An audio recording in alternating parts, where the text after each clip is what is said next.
But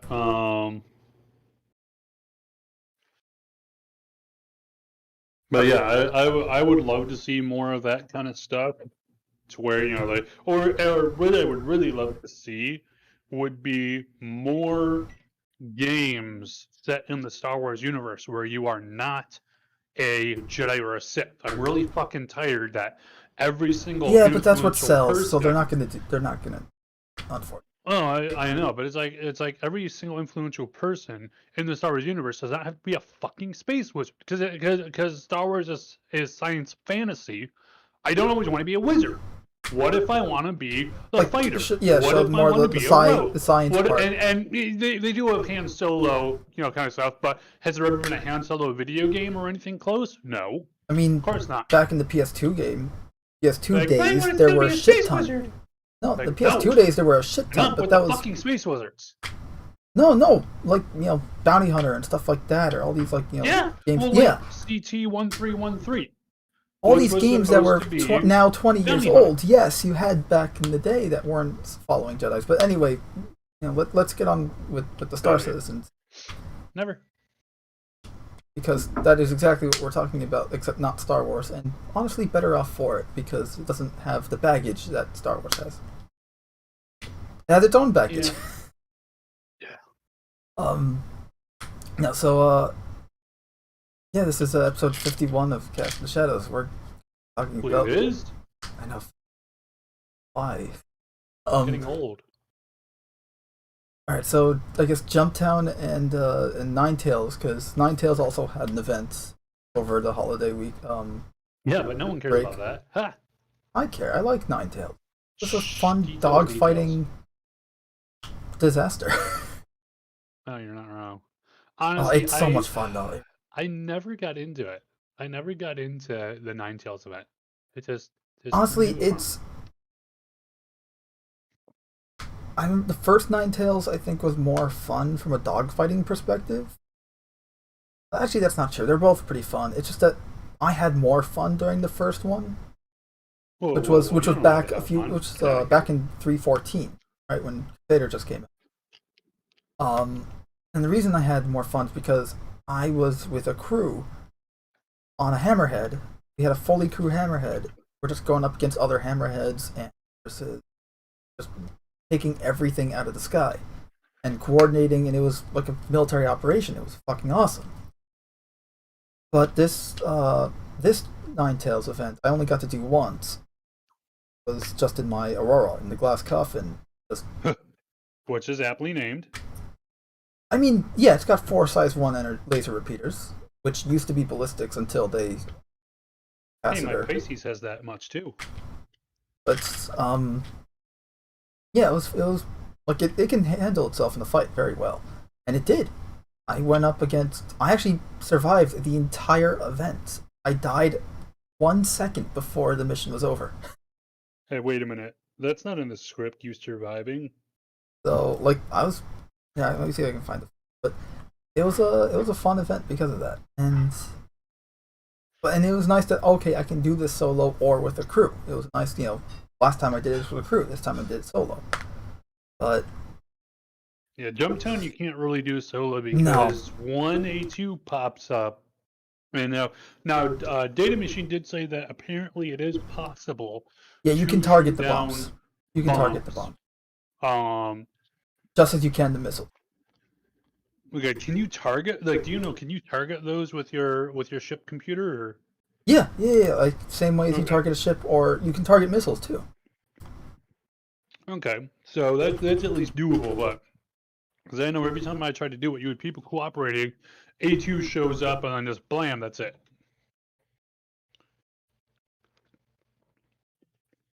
Yeah, just because you can doesn't make it easy. Is that what CIG intended to see? Like, is this the intended result that, you know, by and large, and I would say also too, by and large, the community is a pretty good. Well, I'm at the scan point, and I already got doing events and stuff, because I remember too when you had the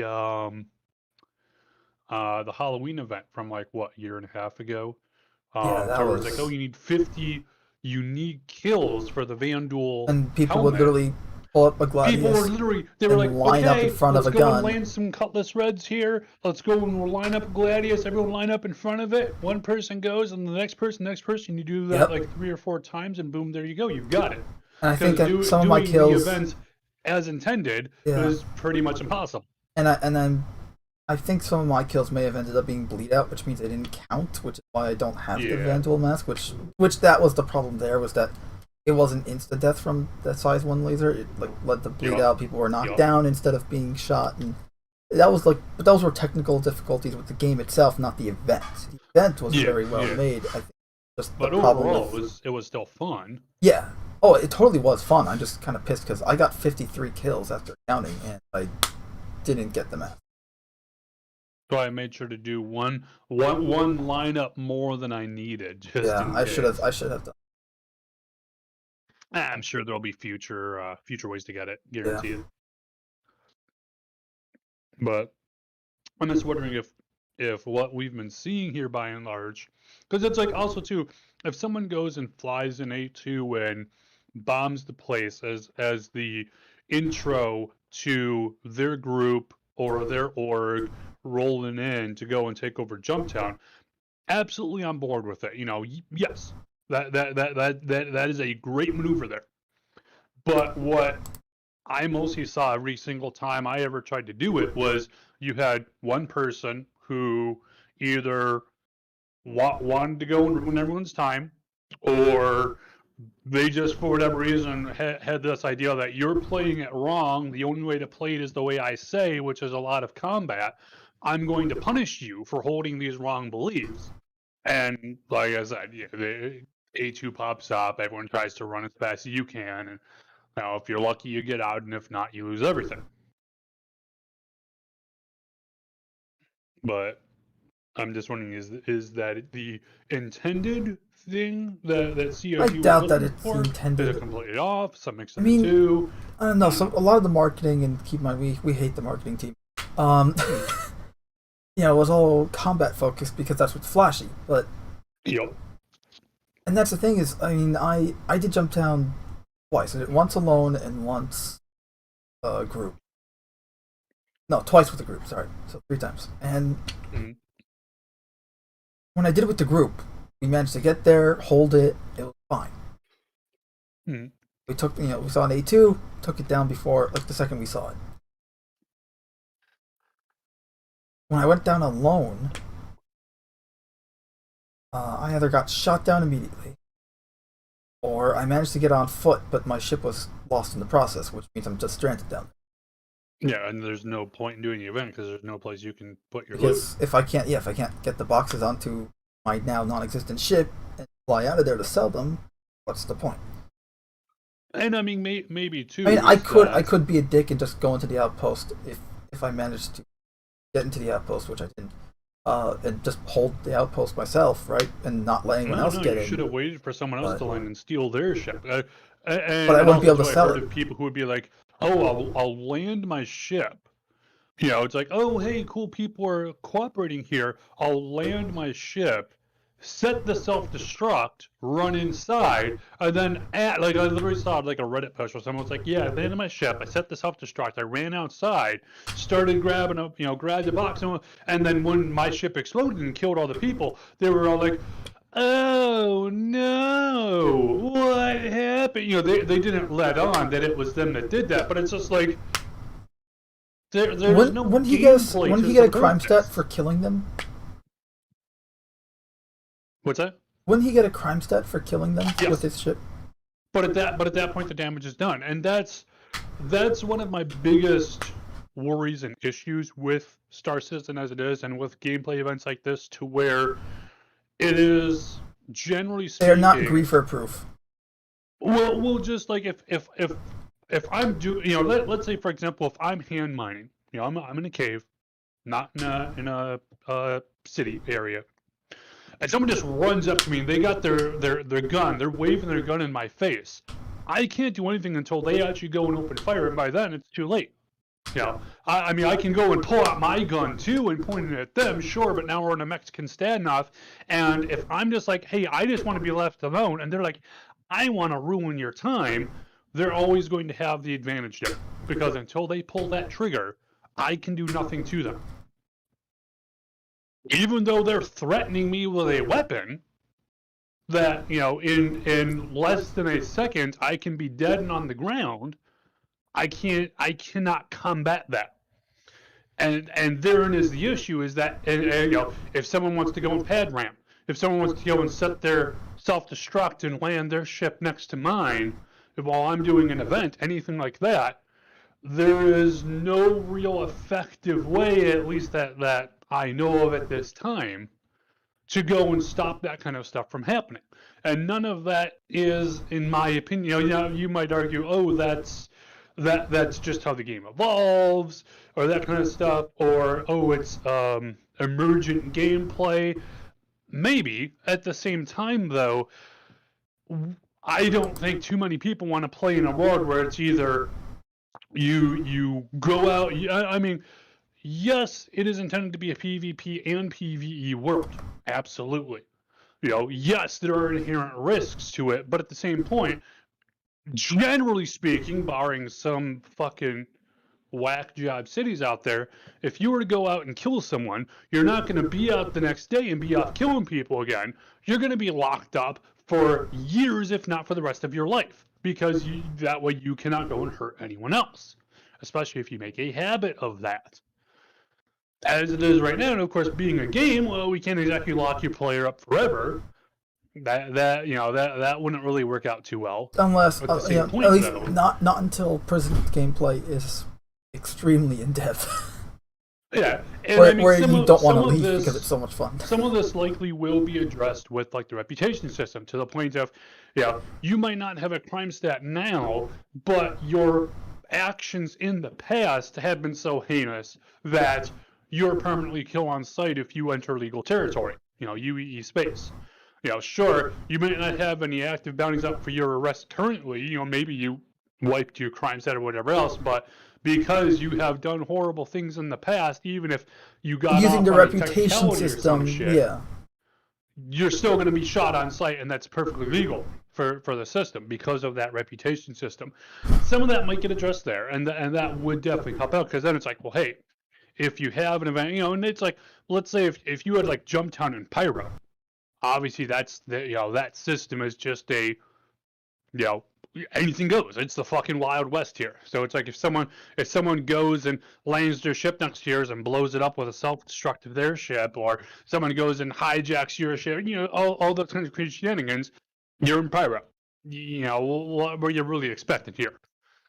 And part of it is too, all we have is standing right now. So everyone, the good, the bad, and the ugly, are all gonna be showing up there. But at the same point, like I said, how do you really address that someone can wave a gun in my face and I can't do anything until they've already done their act? At which point, especially if they're like, well, I don't care about going to jail. Let's say, oh, I've got 2 or 3 other accounts. I can go and just log on to my other account, play on that while my character sits in jail rotting away for however long my time is, and then jump back onto there. Potentially, maybe. But, again, just how do you go and try to make a balanced system to where people who want to go and ruin people's time, however that might be, can be balanced by a law system of some kind to go and make it so that people are not just constantly getting ganked. Because it's like if you have a system to where everyone's just getting, as soon as you walk outside of the space station, someone goes and shanks you and runs off with your ship or whatever else, all your, or let's say if I'm a miner, and let's say if every time, let's say if, you're mining, that sends a huge, that the pings you're sending out send a huge signal out, and then every time people go out mining, some pirate comes along and ganks them in some way. Pretty soon you're not going to have any miners left, because they're going to be like, well, there's no fucking point in doing this. Every single time I try, or most of the time that I try, I'm getting fucking ganked. Sure, yeah, you can go and hire escorts, but it's like, as it is, at least right now, with what money? Like, especially with having to, I have to go out there and mine. and hope I find something. During that time, of course, I can be attacked, and if I do, that's a net loss. Okay, I've got my material. Okay, well, especially if, well, let's say I've got Quantanium. Well, that can explode. So that's risk number 2 there. Let's say, okay, I got it back to the refinery. It's refined. Cool.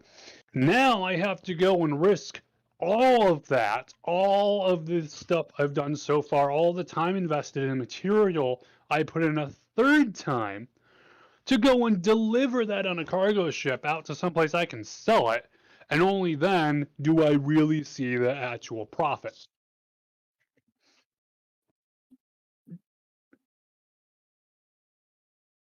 Sorry, one more.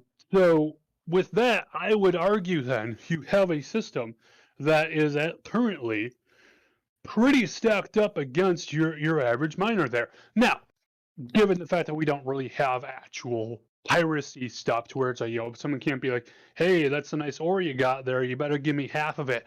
We can't really do that right now. So admittedly, those systems aren't really in place, but doesn't stop people from going and just blowing someone up because, hey, fuck that guy, I don't like his paint job, or whatever the reason might be. And that's all before you see any profit. Well, it gets too hard. I mean, for example, look at right now, rock mining, to where the extraction thing is broken. I think the rock DS screens are broken.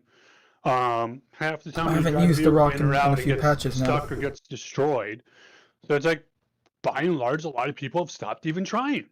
What's the fucking point, right? And if you have a system that is too unfairly set up to where, well, sorry, we allow PvP in most areas and don't have any proper balancing mechanics, a lot of your PvEers are going to go away. All that's going to be left are all the guys looking around going, where's that guy I can shank? Where's the next guy I can shank? That's all you're going to be left with. That ain't going to be a great community. And here's the thing too, is about like the whole, like, as a deterrent, obviously regular NPC patrols around areas, like, and I mean near every area, right? Like, we're all around the moon, okay, around planets, around on the surface, but we don't have those yet. We don't have regular NPC. And when if you do a crime, like, yeah, you'll have a crime step because you did it in an armistice zone or whatever, but hacking it right now is super easy. And for instance, like Korea, I don't know what the deal is with Korea, just because like it's supposed to be lore-wise or anything. It's supposed to be Crusader Securities, essentially, security precinct, right? Like a police precinct. It's a security outpost. But it's like supposed to be like the main one or whatever, or the new main one. But it's like still under construction. Like, when are they gonna actually have a patrol of Crusader security NPCs walking around in there? Well, like, I thought that we were supposed to have, with Microtech, I believe, we were supposed to have a pair of mission givers, which we still don't have. And it's been how many years since Microtech came out? 3? 2? 3? I think it was. No. But we were supposed to have a pair of mission givers, if I remember right, who were essentially your advocacy. They directly work for the advocacy, and they're handing out these missions, and they were supposed to be at Jericho Station. And Jericho Station was supposed to be the main station for the advocacy forces in the Stanton system, and all that kind of shit. Now we have gotten the shit. What was the mission where we pull up the javelin? Xenothreat. Oh, Xenothreat. Yeah. We got the Xenothreat mission, which does involve INS Jericho, but by and large, we've never gotten to see the inside of it. We haven't gotten these mission givers, and I think we're still missing, along with those two, I think we're still missing 1 or 2 other mission givers as well.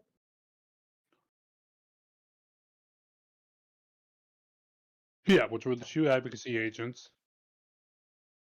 There's probably at least 1 at Orison. Okay. So we're missing 3 to 4 mission givers here, which can hopefully fill things up. But yeah, and maybe once server meshing is put in, our next holy grail patch, right? Always another one. But maybe once that's in, the content will start flowing and things will start getting fleshed out that have been left to linger for years on end. Maybe not. That is the thing. Right As now, it is, we they haven't are really limited seen in what anything they can suggesting add. it, but Without server meshing, they are limited in what. oh yeah, Because oh the yeah. servers can only do so much on their own. Just I somehow doubt it's possible that once server meshing comes in, within every single patch, they're throwing more and more. We're gonna have, because I know they were like, we want to have dozens of caves on each planet, which would be really cool. All Right. kinds of varied types and shit. Maybe we'll start getting that. Maybe we'll start getting the mission givers and all the we'll got more points of interest and more outposts on planets and all that kind of stuff. NPC traffic, all that kind of stuff that we couldn't do before because the servers were overloaded. I somehow doubt all that stuff is going to be flowing in super quick after server meshing. It might, but haven't really seen any indicators suggesting that as soon as that's that this content is sitting there in the background ready to go as soon as they hit go. No, they're gonna have to make all this shit but still. As it is,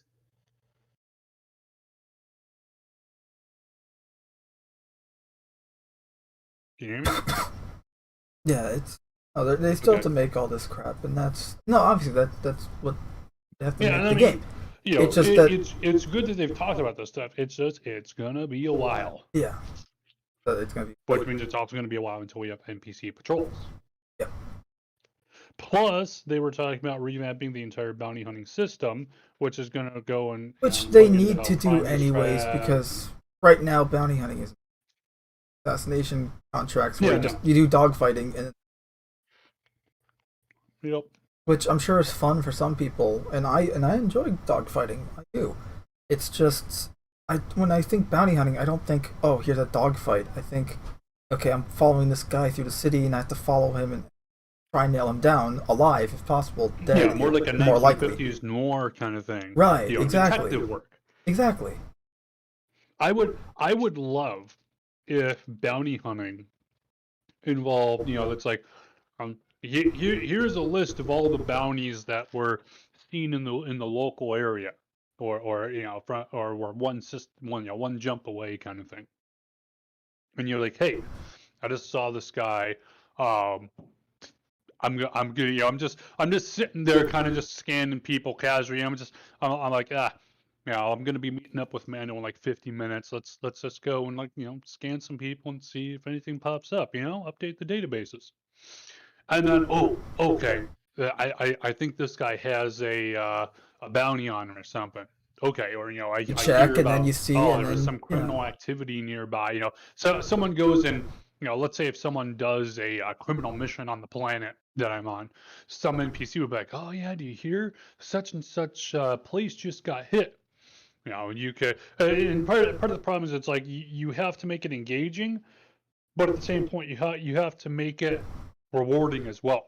Not just in the a sense of how the fuck did EA put it? A sense of pride and accomplishment. Yeah, not just that, but I think money too. So, but it's also they're completely ethical. Sorry, just the whole thing, pride and accomplishment, ethical bullshit. Oh yeah, no, but it's like there needs to be a thing where as part of the bounty hunting mechanic or as part of something that ties into it, there needs to be an option for tracking people down. I might not be the trigger puller, because for example, if I'm like, hey, look, I like going around, I like poking my nose into things here, but I'm not one for the combat kind of stuff. Well, hey, if you're running around going and investigating a let's say like a bunker was hit, and maybe you get a mission that you can accept. Hey, this bunker was hit by some criminal here. See what you can find. and you can try to run around there and see, okay, what clues were left behind. Shell casings from their weapon. Oh, hey, it looks like they were using a such and such weapon. Looks God, I hope like, shell casings they persist. access the terminal. Maybe it's like, oh, hey, they can do something at the, there's some objective the criminal's doing at the bunker. Maybe there's a quick way they can do, and that's going to go and leave a higher trace there. It's like they plug into the computer system and they do something there, but now I can go and pull that information out, or they can do something that takes a lot longer and is a lot riskier for them now, but leaves less of a trace. Something on those lines, and I can say, okay, what kind of clues can I get? So that way, even if I want to be a bounty hunter that's not focusing on combat, I'm just focusing on the tracking part. I'm like, oh man, there's that guy. He's sitting in the fucking bar right now. I go and I call my buddy. Hey, yeah, get over here, man. And that's it right there. Really Is that you bad don't criminals over here. I need you to go and take them out. They're just like trying to mind their own business, whistling off tune as the guy walks past. That kind of shit. Right, and that's the thing right there is that you don't have to do combat in order to do it. Like you can just say, hey, look, I'm working with a team. I don't want to do combat. That's not my forte, but my friend does love combat, so he can do it. So I follow the guy and do all the detective stuff, and then I just call him up, and then he just takes the guy out or captures him or whatever.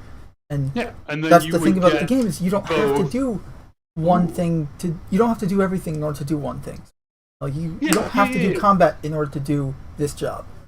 If you're working, one note on that, especially because I think bounty rewards should be a lot higher, because especially as time is needed, as more and more time is needed, because we're going to go away from the magical wall hack beacon that's always on a player tracking them.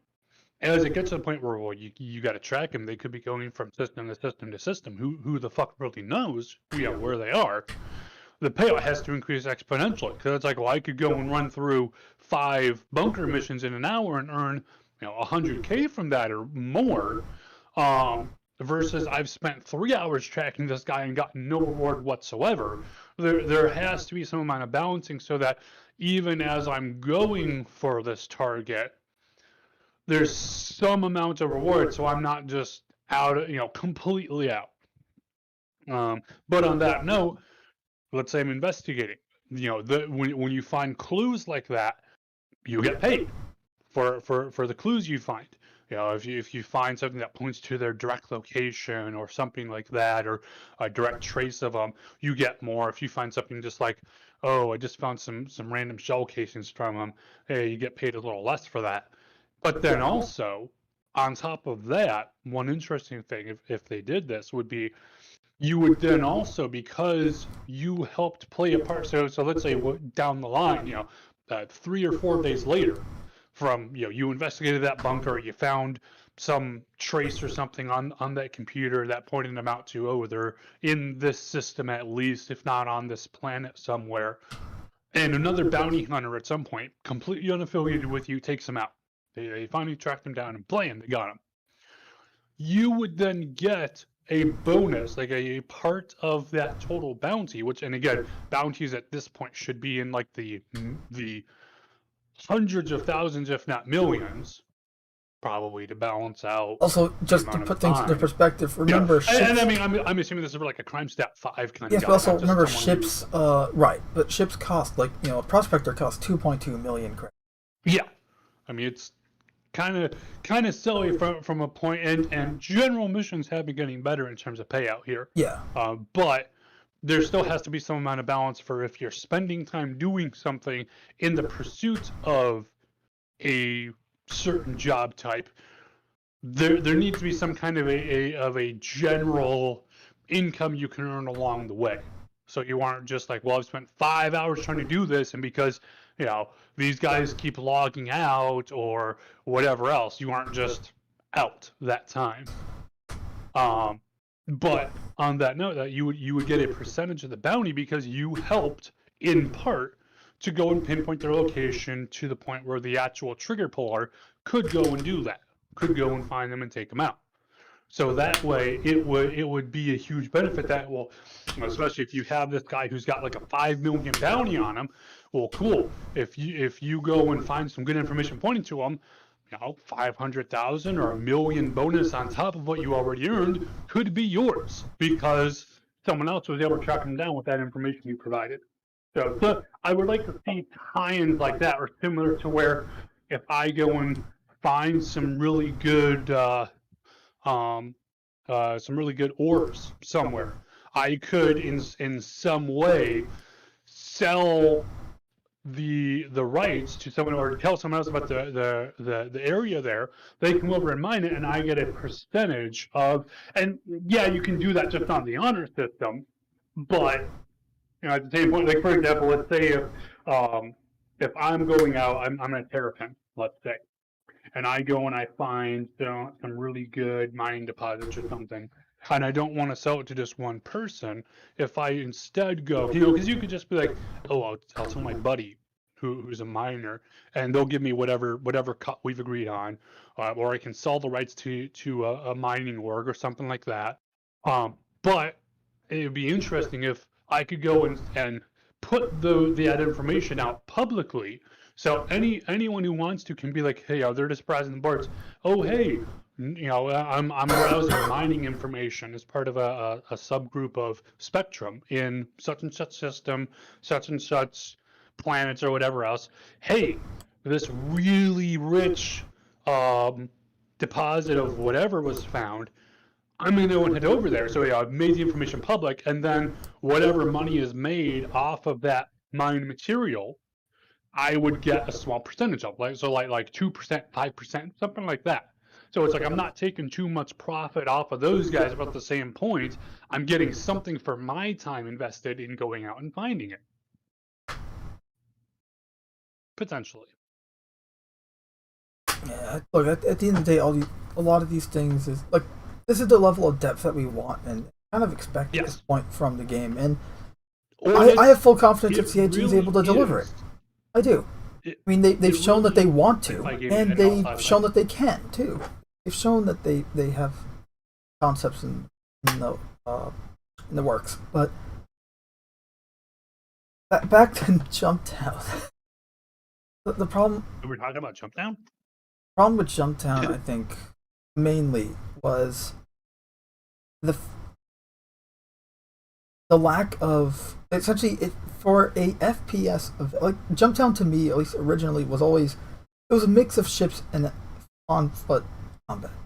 You had ship combat in the air for air superiority of the location, and then you had people on foot trying to, get into the outpost and hold the outpost from the inside and stuff like that. Yeah, because if you have a ship, it doesn't matter if you can't get inside, it doesn't matter, yeah. But the A2 changed it all completely to where no one else, it's either people cooperating, a single group holding it, or an A2 swoops in and kills everyone. Well, I think it's just now it's a focus on ships over FPS versus the balance between the two. There is no FPS combat. Yeah, no, like, look, from I haven't seen any. The 2 times I played JumpTown, pretty much it was all about ships up until we landed and got into the outpost, in which we didn't really have much combat because we already cleared the place pretty easily, or it was empty when we got in. And by cleared easily, it was one guy.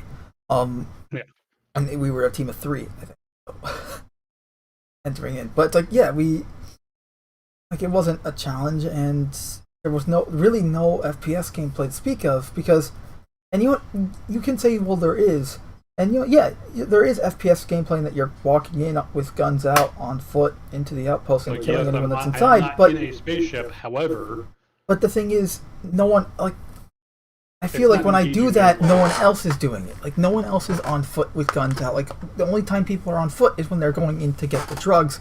They're not like, okay, we need to clear and hold the place. No one's. They're not tactically. You don't have any people like, okay, we need to have a guard inside to hold the location. No one's doing that. No one's saying, oh, we need a guard under the outpost or 300 meters in those hills with a sniper rifle, which I did do, which was fun. But no one else is doing that. It was just me doing this shit because everyone else is focusing on the ships, on A2s, on Redeemers, on Ares. By the way, those 3 ships were the only ships I saw in each time I did each time I did JumpTown, those were like the only 3 ships I saw at the location. Obviously, the footage I'm showing on the stream right now is from the second time I did JumpTown, which I was doing with a group, and obviously you can see it. My Cutlass Black is there, and an Arrow is there, and a Tavarin Strike is there, but those were our ships. I'm talking about enemy ship-wise, like other player ship-wise. We only saw Ares. We only saw Redeemers, A2 bombers, and I did see the odd Cutlass Black. I did see the odd Cutlass Black here. But like, we didn't see anything else. Because everyone else that's doing this is pretty much doing it with these OP ships. I mean, no, the Ares isn't, I wouldn't say it's actually OP. Especially since right now everyone's complaining about the balancing issue. I mean, should we give our 2 thoughts on the Ares Inferno and Ares Ion? I've never really flown it that much, so I've really flown it a ton, and I had a lot of fun with it back in 350. It was before 360. It was before the balancing, the rebalancing. It was fun. I enjoyed it. But here's the thing, like I did a bunch of like bounty hunting missions and mercenary missions with it, dogfighting wise, solo. Took down Idris solo with it, and it's great. Except it is definitely not a dogfighter. Like you feel it when you're maneuvering. This is definitely for strafing and for combat support. After capital ships or similar. Well, that's the thing. Like if you're going after a capital ship, it works perfectly because you're still more maneuverable than it, and you have the firepower to match it. But it's meant to be, in the words of CIG, a carrot killer. Ha!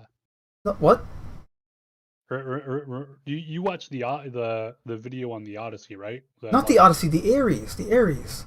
Yeah, no, I know, but my line of it being a carrot killer. One of the devs, I forgot who. Yeah, they said that about the Odyssey, and then it turns out to be true. So I'm just it has a mapping station, so they're saying that the Odyssey will be able to plot out jump points and shit. So who knows? But the A2, not the A2, sorry, the Ares. The Ares is absolutely meant to be going after large targets. It's meant to be going after like a hammerhead. You send some fighters up to it to make all the gunners start looking around wildly. Then you line up 1 or 2 Ares and you fucking burnt the hell out of that. Or you go after, a Carrack, a Starfare, large, Idris, low maneuverability targets. Things that you. Well, that's the thing too. Is also keep your aim on target for a very long time. And it can work on ground comp on a Connie. It could also use for ground support too, like shooting ground-based targets. Exactly. But the thing is, it's a ground. It's not a row of tanks or something on a road. And AA turrets, stuff like that, just do strafing runs. Hell, like large infantry movements, shoot them down. But the thing honestly, is, it's a combat support role, not a combat role. You know what I mean?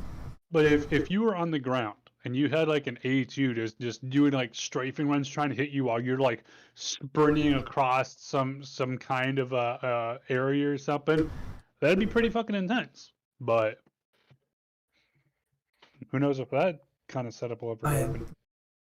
That's the thing too, is like the Ares, it's a combat support role, right? It's not supposed to be doing all this shit on its own. It's supposed to be doing it as part of a fleet or as part of a contingent of ships. That's one issue too that CIG seems to be running into more and more, especially as more gameplay is, or not necessarily gameplay, but as more stuff comes out. So much it's supposed to be focused on team-based stuff, to where I mean, for example, if you're running cargo, if you didn't want to get ganked, you should have had some escorts. Well, cool, but as it is, payout for your average. I'm not talking about like the min-maxers here, but if you're just generally running cargo, how much money do you really have left over in just your pure profit from what you would make? Assuming you get there safely and all that kind of stuff, how much extra in your profit do you even have to throw at hiring an escort? Usually not that much. No, so, like I mean, the starting delivery missions are like 3,000. To what they're trying to force, And same with this kind of stuff. It's like you want there to be team-based gameplay, which I'm all for. I like doing team stuff. But that being said, the game itself, the game content, does not support team-based play unless you're doing a role play kind of thing. In terms of the actual economy, it just does not work out. I don't have the money to go and, if I'm a miner, and again, bear in mind, I'm not seeing profit until I've gone out, mined this stuff and come back. So that's risky area number one. Two, then I have to go and take the refined ore, deliver it to some place and sell it. So I have to risk it not once, but twice, my entire profit before I'm ever going to see any money. And then I can go and be paying for some escorts. And again, how much money am I really making to hire 2 sets of escorts here as I'm flying around? The gameplay does not support it. And I feel like they're adding more and more punishing aspects to it when they should be adding more and more reward aspects to it. It's like if you try to go and hit people over the head, you need to play it this way, or I'm going to keep hitting you with this stick. People are going to be like, wow, that isn't fun at all, and this isn't really what you guys said you were going for. It should be, hey, if you're teaming up, you have more reward, not you lose everything. And as we're seeing, if your gameplay is set up so that, oh, I have someone who just wants to go around ganking people, and that's how they play. If that's how your game is set up, pretty much everyone except the gankers are going to go and leave, because they're going to be like, well, this isn't fun at all. You can say, well, you're playing it wrong, and to a degree you're right, but at the same point, it should be encouraging people, not discouraging people to play it a certain way. And that's because again, the whole point is you can go and play any number of ways, right? There should be a multitude of options, not just, well, you either go and play it my way, where like for example, JumpTown, oh, you either play it to where you have 6 people on fucking lookout for A2s who are going to swoop by, or you get fucking ganked. It's like, there can't be some kind of middle ground here. That's just my thoughts. And that's also another thing too. Is a lot of the people that are always complaining, "Oh, the ship is too weak" or whatever. And, the Ares Ion, it can definitely use a buff in terms of the damage dealt by the laser. But I mean, again, it shouldn't be able to, fight sabers in 1-to-1 dogfight. Yeah, it should not be killing fighters unless they're sitting still. Yeah, if a ship is sitting still and it's able to draw a beam on it for long enough to go, and I would say it's like, sure, give it a higher damage, or rate of fire, whatever else, but give it a charge up time. So it's like, as I'm going, I'm holding down my trigger button, and I have to go and hold that down for 5 seconds, 10 seconds, something like that, before it, it's like, oh, the capacitors on, for the ion or something, the capacitors have to have time to go and pull enough charge to start firing, whatever bullshit. But there you go. That's giving your more maneuverable ships time to go and be able to maneuver, unless it's just wasting ammo or wasting energy to go and just pew, pew, pew, pew, pew, and hope it gets a lucky shot on it, as it's kind of trying to aim. Well, it's not automatic. It's an autocannon with at least 1 to 2 seconds between shots. Yeah. So versus, and then of course against its intended targets, which are of course the larger ships, to where let's say like an Idris, that 5-second charge up time isn't going to make a fucking difference for it. It's not going to be able to outmaneuver it.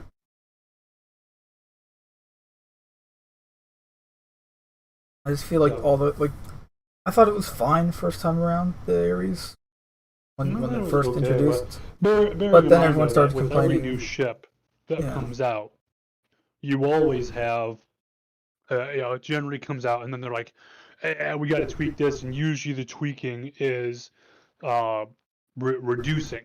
Or like, yes. Okay, we thought it was good, because bear in mind too, CIG have said they can go and see with the current tie-ins to the game and all the different metrics they can pull, they can see what ship are people using the most, what ship are people using the least, what ship has the most kills, what ship is doing the most damage, what ship is taking the most damage, all that kind of stuff. They can go and see all of these fine-tuned numbers. So they can see, hey, whoops, we didn't intend for this thing to be doing this much damage, or we didn't intend for this ship to be taking this much damage. Let's go and, or using this much fuel, or whatever else, or it's not using enough fuel. They can go and see all that, and that's what they're basing these adjustments on.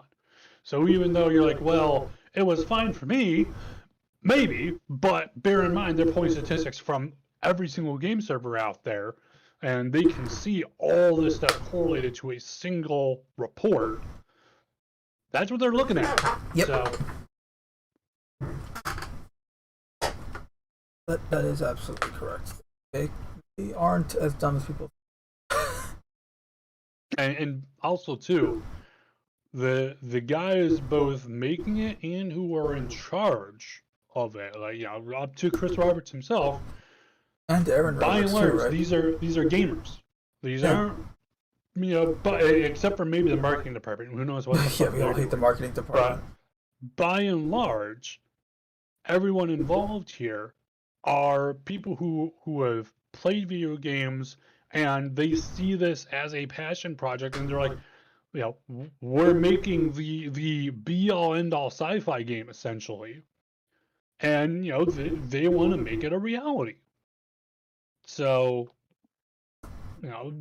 by and large, we have good people doing this, as opposed to EA or Ubisoft shitting out just their next money grab. Assassin's Creed or whatever, yeah. Assassin's Creed. No, this is a long-term project that is being worked on. So, and I have to remind myself of that sometimes. It's like, something was changed and I don't like it. Yeah, but bear in mind, we don't even have half the total amount of systems, and I don't mean like planetary systems, but like the game mechanics that are intended yet. No, I'd argue we don't even have a full 1% of what this game.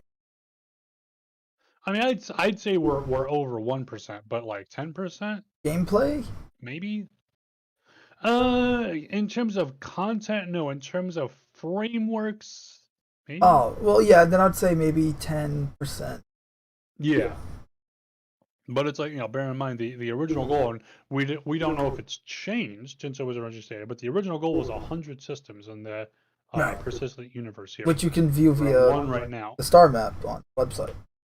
Yep. So they've definitely got their work cut out for them there, and we probably aren't going to see all 100 when they actually get to 1.0 of we are releasing to the live servers. We're now using UEC instead of AUEC. We're at full persistence, all systems go kind of shit.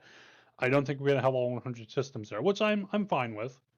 But as it is, it's gonna take time. But we know CIG themselves are in it for the long haul. They're not just doing this as a cash grab, because they could have several times over simply skipped out of town and been like, see you later. Look, the game has over $400 million in crowdfunding. Yep. Halo Infinite's budget is $500 million. Yeah, but it's still a piece of shit. I know. My point is that they could have easily just took the money and run, but they're still working on it. Granted, right now I think they're on break, right? Until like the 17th or something. 22nd or something like that. Until another week or two. Actually, wanted to check what's going on with the. Oh, here we go. This week in Star Citizen. We got subscriber promotions last week, by the way. So Monday is this week in Star Citizen. Tuesday, portfolio. I can show this. See what I'm.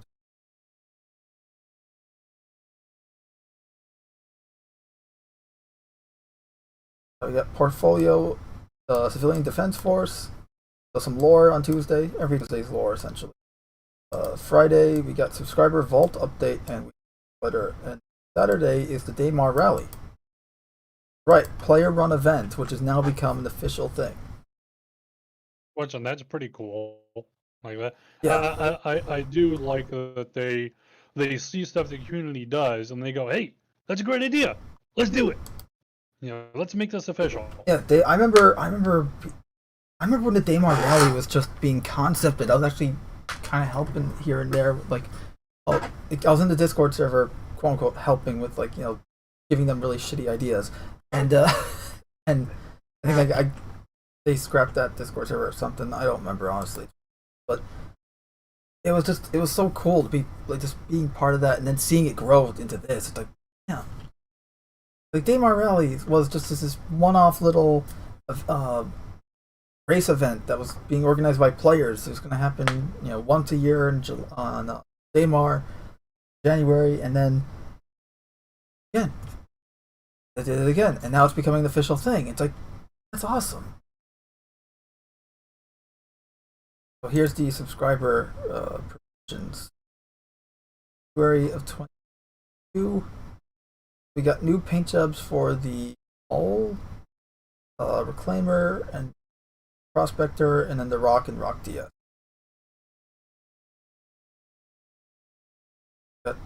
And they're based on the different FPS rocks in mind. So the green is Dollovine, purple is Aphorite, pink is Hadnite. For each of them. I mean, I guess that's cool. New paint jobs for ships is always. I want to be able to purchase them in game though. That's my problem. I want to be able to purchase them. I want to see them being added to the in-game store here instead of just being a cash store item. Yeah. Please.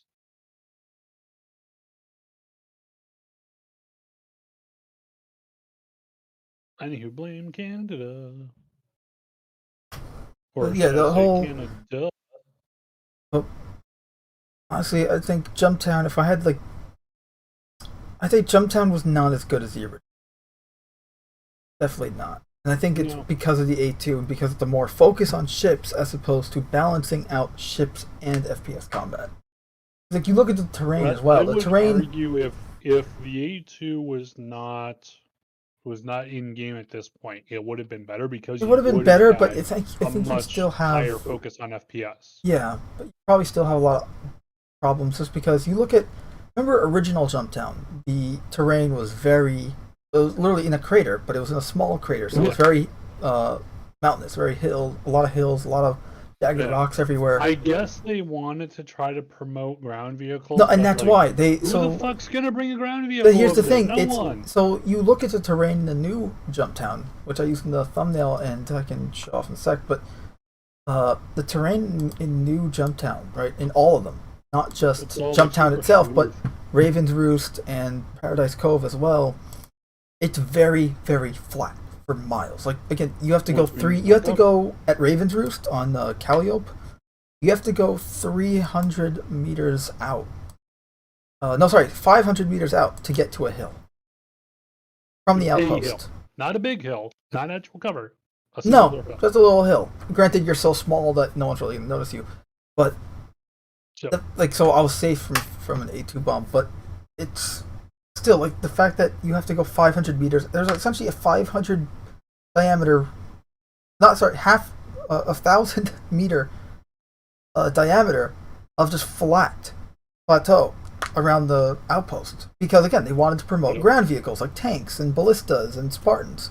But again, who the fuck's gonna? But why would I bring a tank out when if an A2 shows up and if my air supply can't get it out, I'm dead anyway, no matter. Exactly, that's the problem. Why would I spend half an hour going and pulling that out, loading it into a C2 or something, dropping it off over there for what? Just so it can get because the only intent is for it to be a fucking target. No one's doing FPS. But that's the problem. Is that because they changed the landscape? Because I remember with Data, I didn't take screenshots, which was stupid.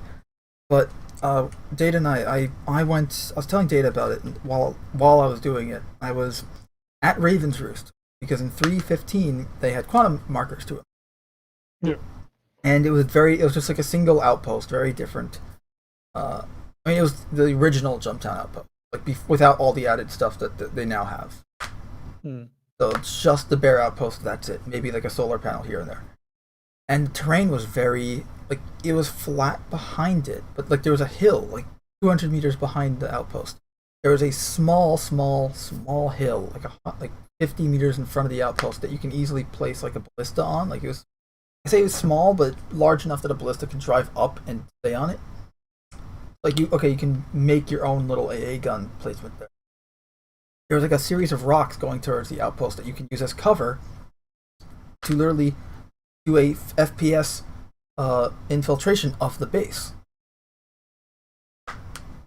Because no one at the base, whether they were outside the doors watching you or they were inside looking through the windows, they wouldn't be able to see you coming if you were crouching and hiding behind the rocks. If you were clever, like, obviously, if you weren't, they would see you. But if you were being clever, they wouldn't. And I loved the terrain there. It was great. It was like, okay, you can.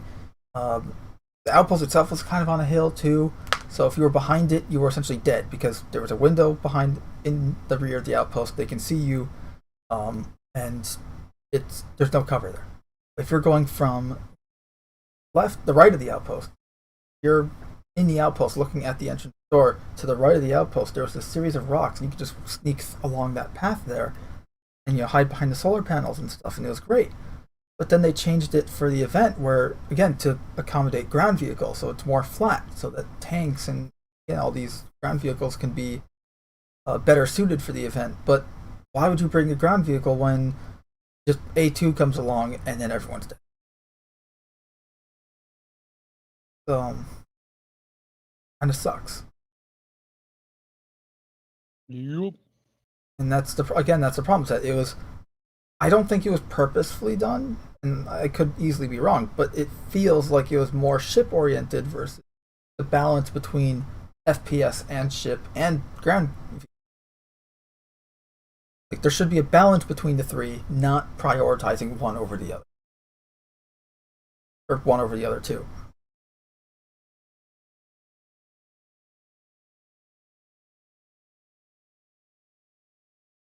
And I get it, realistically you'd want to have air superiority over the area reign supreme, but at the same time, this is a game.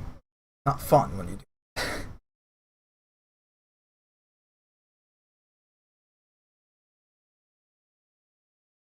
Especially in a PvP game. Mm-hmm. So they changed the areas for the ground. And it was a bummer because again, like pretty much it was all about ships, and at one point I was in the hills watching the hills watching nice. like kind of I got my sniper rifle with the 16 times scope out, and I was just watching the outpost and watching what ships would come by and identify them for my buddies and see what would happen. They're coming down in 2 Ares and Redeemer. And they're like, oh, okay, we're going to come in and take them out. Like, I was simply spotting the ships for them, providing Overwatch. Yeah. And that's all the FPS I was able to do. Like, there was no actual combat in the FPS. Not that I needed to do combat, but just that was the only feasible FPS option during the event. Just sitting on a hill, going prone, with a sniper rifle, with a 16 times scope, and just providing Overwatch for your friends.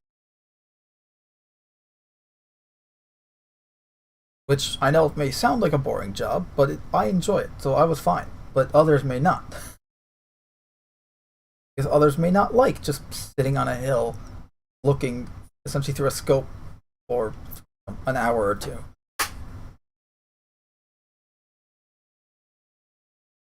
But that's one of the balance things I guess they'll have to find. And also too, it could be too, of course, we're going to have plenty of different types of events in the game. Right. Some are going to be primarily ship based or even team ship based. Others are going to be FPS based. Others are going to be, could be ground vehicle based. I can't wait until we have like what we were seeing. What was it with the 3.0 teaser where it was like, due to weather conditions, you can't fly in this area. It was like a storm or some shit.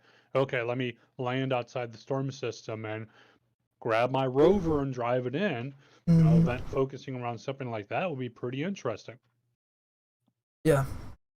No, and and I'm showing the footage from the Ninetails event, and that's pretty much entirely dogfighting. There's no FPS. It's in space. Yep. But it's so much fun because again, it's utilizing the environment. It's utilizing the ships. It's you can do it alone. You can do it with friends and a hammerhead. And fight off other hammerheads. At one point, I had 9 hammerheads and an Idris in front of in one frame of my screen. You mean Idri? No, one Idris. Idri, I guess. Yeah. No, Idri would be plural, wouldn't it? Okay, I don't care. But I had that many. It's like, and I'm like at first like, oh crap, but then I'm like, awesome. Which one do I start with? And I'm still in my freaking Aurora, but it's like I don't care. It's just so much fun because that was a good event. That was fun. Like I honestly, the only problems I had with it was the fact that the trading aspect. You have to buy the medical supplies. I think I told you about where I only made like 67,000 credits profit from 22 SEU of medical supplies at Carrick. Yep.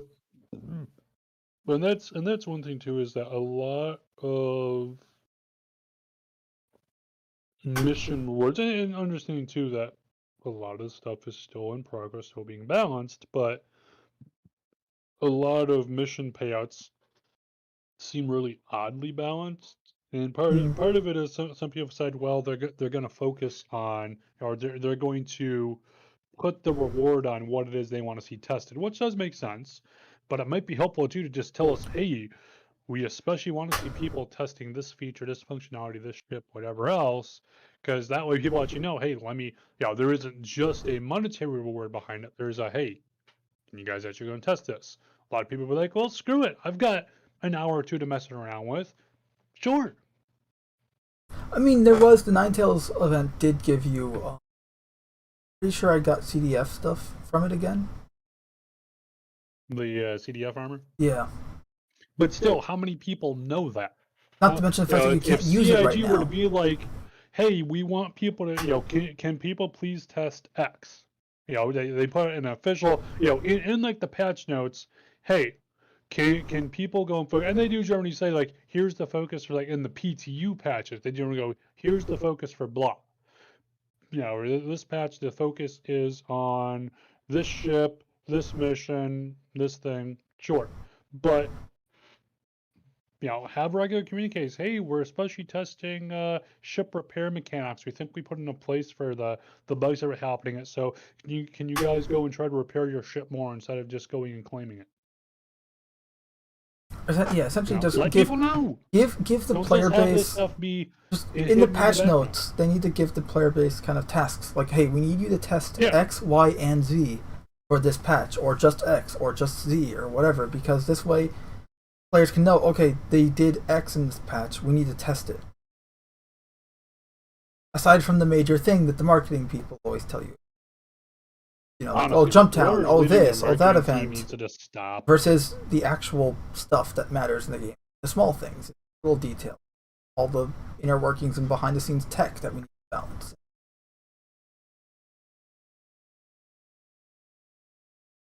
And honestly, again, Ninetails, yeah, the trading part was annoying because you had to wait for everyone to buy the medical supplies and then sell them at Crusader L1. The event, like the dogfighting part, would start, and that took a while, like a few hours. While I remember, we were on comms one night, and I was saying like it just wasn't loading at one. Waiting there, I couldn't get the mission to show up for me to buy the medical supplies. And once I did, I couldn't. I was just waiting there to see, okay, when is the actual mission start, right? The dogfighting stuff. I didn't want to do the trading. It just never did. So the trading part's definitely the weakest of Ninetails. But once you do get into the dogfighting, that's because they're working on systems that are good. They're working with strengths there. Dogfighting, space combat, that's our system good at. But I do think they need to balance the trading thing, at least with that event. And actually, in general, I'd say balance trading your payout. Yes, there's a risk because you're spending money to make money, but the risk is the reward has to be worth the risk. If I'm pouring 100,000, if I only have 100,000 credits and I'm pouring all of that money into whatever supplies I'm buying to then sell somewhere else, better be, at least a third, or not even a third. Sorry, better be more than. I'm not like making my money back. No, you want to make a profit. In the game do not match with rewards, generally speaking. That was definitely a thing, but I would say Ninetails was definitely better than JumpTown during the holiday break. Xenothreat, I think, was a perfect mix between. Oh yeah, no, definitely better than both of them. Non-combat combat, ship combat, FPS combat. You pretty much had a little bit of everything in there. Yeah, no, it did, because you had the dogfighting.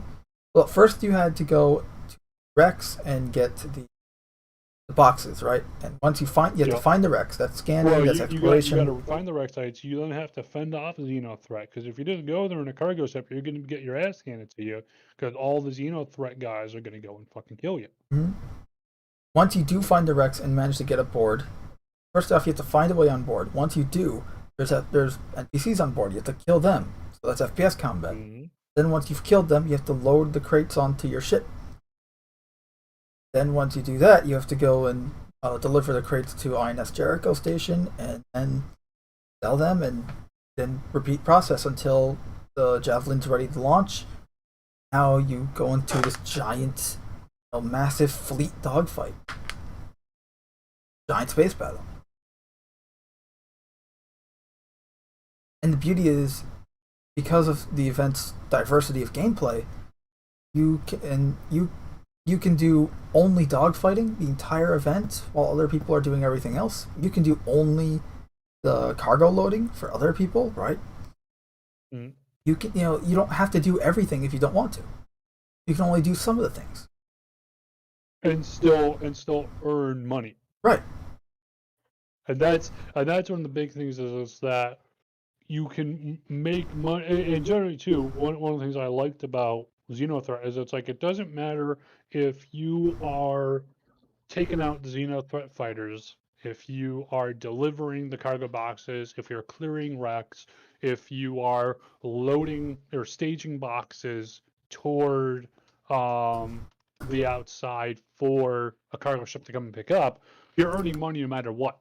And that's one thing I liked. And again, not every event is going to be like that, of course. But the fact that was an option, that I don't have to be just going and getting kills, and if I don't get kills, then I don't get money, because then it's like, especially down the line, well, what if I'm a navigator? What if I'm an engineer? I just don't get money, or I hope that my friends go and save some for me? That's not cool. So I like that they're already looking for a way of, well, hey, even if you're not specifically damaging targets or you're not specifically killing targets, you're still earning money. That's another problem too, is like Ninetails, the weak points, again, trading and also the payout. Because even when you're doing the dogfighting, the payout. Nope. JumpTown, we've already went into that, focused on ships when it should have been balanced between ships, FPS, and ground vehicles. Should have been a balance of all three. Part of the problem, though, would be how on earth would you do that?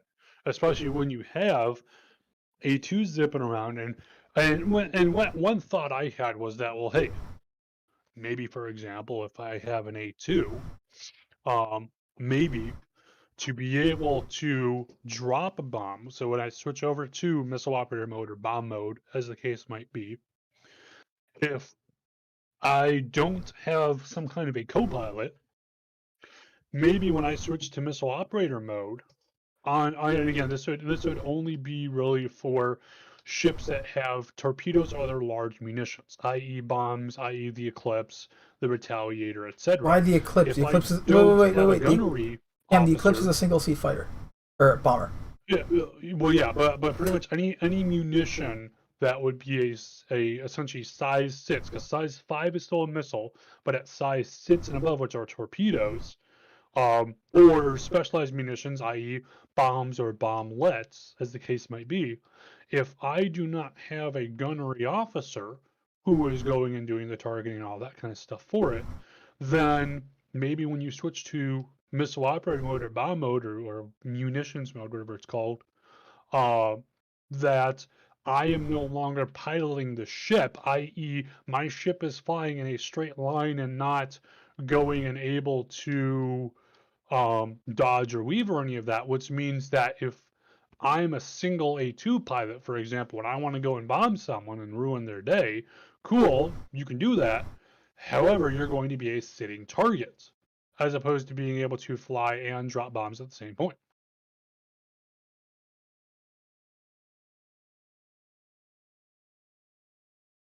And that's just my thought on that, but that might be one potential way of balancing Yeah, we're not saying that's how those it should be. large We're saying that munitions. is a solution, the solution. I'm sure there's probably a better. It's just the question is we have to find it. You know, it's a matter of actually finding that solution. Yeah. And also too, that still means if, for example, if I get my buddy, have him, so I've got an A2, for example, I grab my buddy, he goes and jumps in the co-pilot seat, he is now in the missile operator mode while I'm flying, there you go. Now you can be dropping all the munitions you want as the gunnery officer sitting in the co-pilot chair while the pilot is still dodging and weaving and all that good shit. It's just for one person to be doing both. I don't know. Maybe that's something that needs to be balanced. Maybe it's not. I'm sure the opinions will vary. I'm sure several people will go, no, it's fine as is. Other people will go, hey, no, maybe that is smart. Whatever. But just food for thought. Well said. Honestly, how would you rank at least the two events that we had? Luminalia, whatever. The Ninetails Lockdown 2.0 and JumpTown. What did Honestly, you? neither of them really appeal to me, honestly. I'd say Ninetails was definitely better because it was like the combat stuff was relatively unchanged from the last one, and that was good. Sometimes just it was all about the ships, not about the balance between. And I guess on paper they thought it was. It just then you introduce two, and it blocks everything, as well as players just thinking with their ships and not with their brains.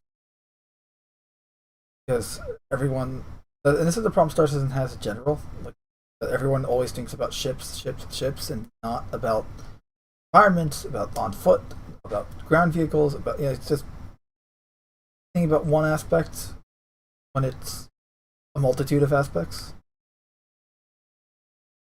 You're thinking about one factor into the equation and not all the variables. So, like to me, Star Citizen isn't about the ships, but you, the player character. The ships are just a tool. Ground vehicles, tool. The environment is kind of what you use that tool to navigate around.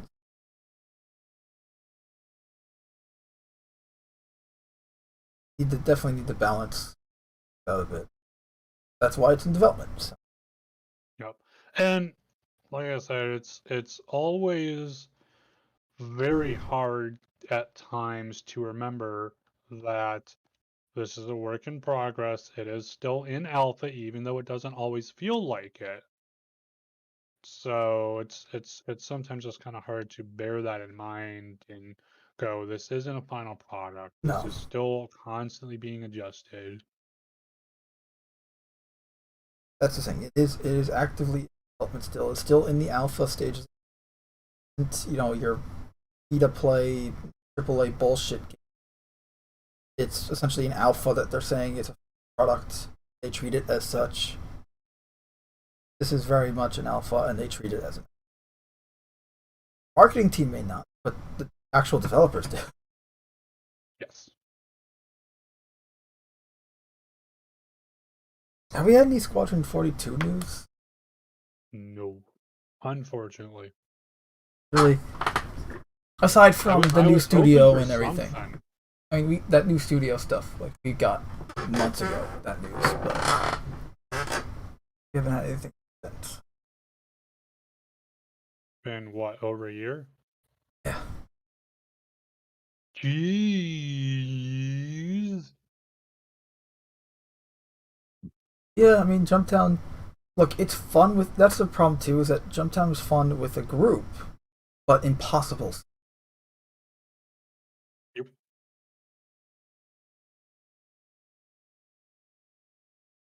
Unless, I guess, no, because the factor in the A2 and just impossible. That's what I think, like, unless you had like an 8-9. Yeah, that's honestly, I would say it's primarily the A2 is what prevents any kind of FPS combat. Because what's the point in sitting in there going, oh, I'll wait here in one of the side rooms or something for the guys to come in if they're just going to drop a bomb and you're just instantly dead. No, if you're inside the bunker and they drop a bomb, you'll be fine. Are you? Yeah. I'm pretty sure you. No, the what was it Sunday, like a 2 weeks ago, 3 weeks ago, when we were doing the event in our Discord, we were in the bunker because the doors were jammed because there was a body clipping through it, so we couldn't open the doors to get to the drugs. Our mission was glitched on that server, unfortunately. But Okay. we decided to have the dumb idea of, hey, let's take the A2 and just drop the bombs. Maybe it'll dislodge the body or something. And he dropped all 4 bombs. Didn't do a thing. We were still alive. The body was still there. We were completely unaffected inside. So the only safe place is inside the actual outpost.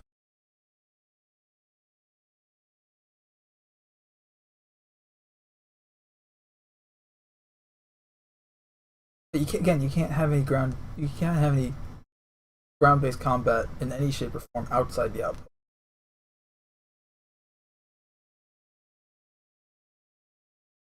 And I did not test if being in the airlock with this airlock cycle to decompressed, so the doors open to the outside environment, and then you drop a bomb. I didn't test if that would kill you or not, but I imagine it would. Have to be inside in order for the bomb not to.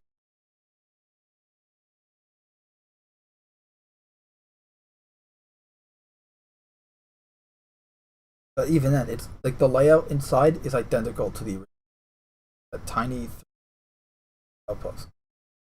Drug lab, the living quarters, and storage closet. With that hallway with the trading console.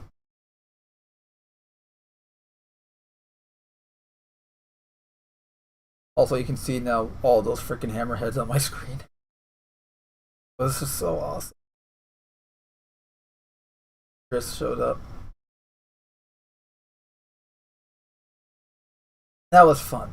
JumpTown I only had working once of 3-4 attempts.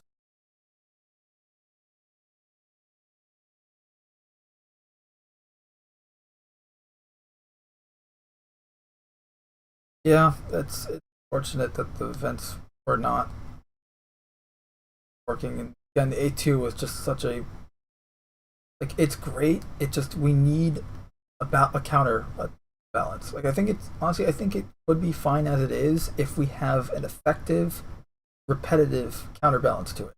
You know, like something that we can do repeatedly that would effectively counter it. But you have to actually. Well, like for example, if you had, let's just say, for example, you have the current setup for JumpTown.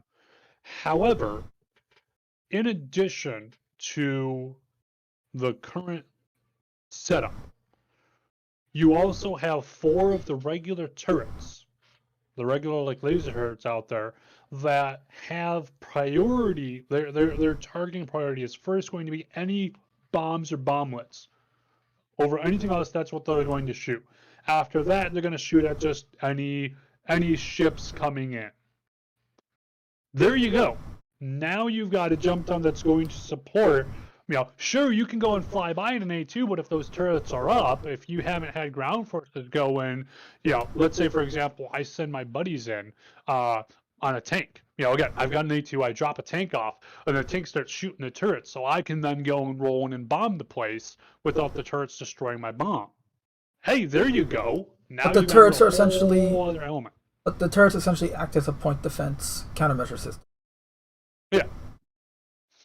But that way, it's like you actually have, okay, you can't just fly over and with one click take everyone out. You actually have to go and take those turrets out. No, I think that would work. It adds extra gameplay. Okay, you need to take these turrets out. And it also prevents people from just using the A2 to nuke everyone in the area, because that would go, I think. That would bring back FPS combat. And that's the thing is, like original JumpTown had a lot of FPS. We took the place primarily through FPS combat most of the time. The original JumpTown. Yeah. Remember, we approached from the rear of the outpost down that hill.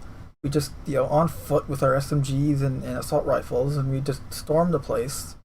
And we held it from the inside. The more I think about it, I really like that idea of having just having regular turrets that just. No, I think you kind of nailed it. Is munitions. I think that's a good idea. It might work. Again, it's not targeting ships; it's just targeting missiles, torpedoes, and bombs. Well, I won't say won't target ships, because if there's no munitions, they should still target ships. Okay. But that's not their first priority. All right, no, that definitely works, because this way it's not just a giant turret placement just for bombs. It's turret placement for ships and bombs. But it will shoot down the bombs. Would be fine with them also with them just targeting munitions, because then it's like you still have to take them out. You can't just fly in and bomb the place. Right, because anything you drop is just going to get shot down. Like, I dropped a bomb, like, while going, 1,300 meters per second. You drop a bomb, right? And then the turret just shoots it down. Like, oh. Yeah, the turret's just gone. Okay, so we have to take out the turrets in order for me to drop a bomb and nuke everyone there. So, yeah, again, it adds a layer of gameplay that first protects people from just getting nuked, but also adds it so that if you want to nuke, you have to do something else in order to it's not just press a button and that's it. It makes it more involved. Not just click, everyone scatter, or maybe you can shoot it down. No, I like that. Maybe I'll make a spectrum thread or something. Post about that. Of course, I'll probably still get lambasted by the. I'm sure you will, but they're gonna lambaste you for anything, especially since a lot of the people that seemingly, and I could be completely wrong, but seemingly a lot of the people, at least that affect the game dogfighting gameplay changes, are like the hardcore PvP players. Yeah, they want everyone else to force to play how they want to play. Like, for instance, the capacitor system. Like, at first I liked it, but it's been a while now, and I haven't really found a workaround where it's like, okay, at best I'll have 90 shots with my attritions, at best. But here's the thing, the Aurora, like, this is where it drove me nuts. The Aurora, I had, I think, like 49 shots for all 4 lasers. Like, I never saw the overheat bar go and start once before I'd run out of capacitor energy. Yep. And you're just sitting there like, well, what's the fucking point? Now, honestly, I feel the overheating should probably take priority over the capacitors. Like, that's the only way you can keep capacitors and make them work, in my opinion. That you have it where, okay, if I fire constantly for, say, 20, 30 seconds, right? Or some, insert time here depending on the guns and the size of the gun, whatever, right? Insert variables for why X gun would take longer or shorter to overheat. But essentially, you shoot constantly and it overheats. However, you would, okay, I'm going to upgrade the cooler so that it doesn't overheat as quickly for as long, right? Because you have that bar and it has to go away. The bar has to, slowly decline so you can fire again. And Well, and that's part of the problem. you is can that still have the originally it capacitors was work. heat Well, you can still have that the was capacitors short. work. Like, okay, you have, instead of just a limit of 40 shots, you have a limit of 400 shots, right? With the lasers, right? The capacitors allow for that many. But depending on, your components and how many energy versus ballistics and stuff like that, and just how many guns you have and the energy being rerouted to all of them, like you that will limit the amount of shots you have and maybe how often they'll overheat, stuff like that. Like similar as it is now, just make the overheat bar the one that goes, not Well, capacitors. that was the problem, was that they had originally, of course, it was heat, and then like, well, we want heat to be a more long-term kind of thing, which it's like, okay, and especially in space, it's like, okay, I could potentially see that. But as it is, it almost felt like they gave laser weapons what is effectively, in terms of actual use, they gave them essentially a magazine. Right. Weapon has a magazine, it then has to recharge from the Reload. capacitors to reload your magazine.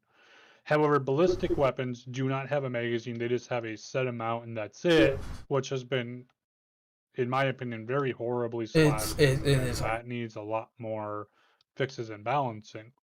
But it feels like they just can't decide what they want to do, or at least not implement all that they want to do at one point. So it ends up being this very half-assed kind of thing, so No, to speak. it's definitely annoying, especially with the ballistics. Like I used to have 4 size 1 ballistic Gatlings on my Aurora.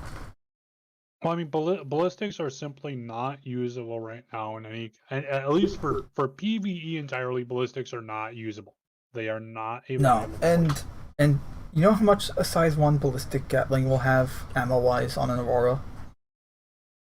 It's like what, 40 rounds? Like 190 to 200 rounds or something like that. Like nothing.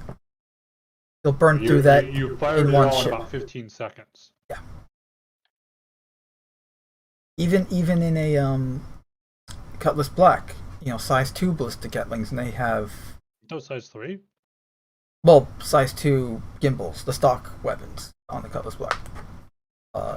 Cutlass Black comes stock with 2 ballistic Gatlings, 2 laser Gatlings. I'm still using the ballistic Gatlings because I'm trying to work up money to then buy better weapons. Even though I now have size 3 attritions on it. But yeah, it's definitely annoying. They need to up It the just ammo. seems like Even the there's 3,800 rounds that the Inferno, the Ares Inferno has, is not enough. what I still like the idea that I had for um the way to handle ballistic weapons, Right, where you get in to that upgrade and add give them a magazines. magazine. Yeah. Well, give them a magazine. Have the weapons have, so it's like, okay, you've got 100 rounds, so for size 1, you have 100 rounds. And once you fired off those 100 rounds, you have to reload from internal ammo stores. You might hold 1,000 ammo, but you can only have 100 rounds or whatever And you can have like loaded at a subcomponents to time. upgrade your And it ammo takes capacity. you, yeah, and it takes you 10 seconds or however long they decide to go and reload that magazine on your ship. So you have to go and actually plan out your shots here, because if you don't, then you're going to go and be sitting there going, I have no, if you just had ballistics, if you didn't mix and match with laser, you're going to be sitting there going, I've got nothing. I can't fire. So, but we'll see. Yep. Plus, it would give me a chance to be able to use ballistic weapons on my Aurora again. That was so much fun back when, where they kind of screwed over ballistic weapons. I still want to have them on my Pisces.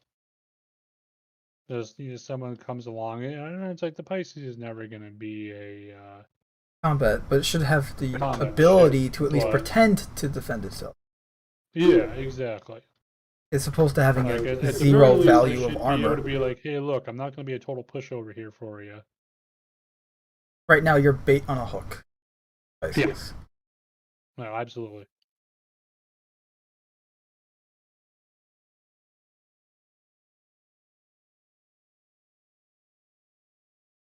What do you think is going to happen this year with Star Citizen?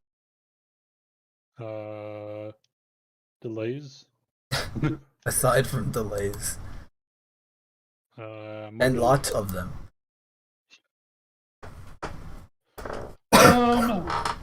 I mean, supposedly we should get pyro here, so that would definitely be with static server meshing. Yes, with static server meshing, which, and again, supposedly that will give us a lot of the, or at least open up the gates to a lot of the content that we were not able to have because of the servers being so overloaded. I'll believe it when I see it, but right, supposedly.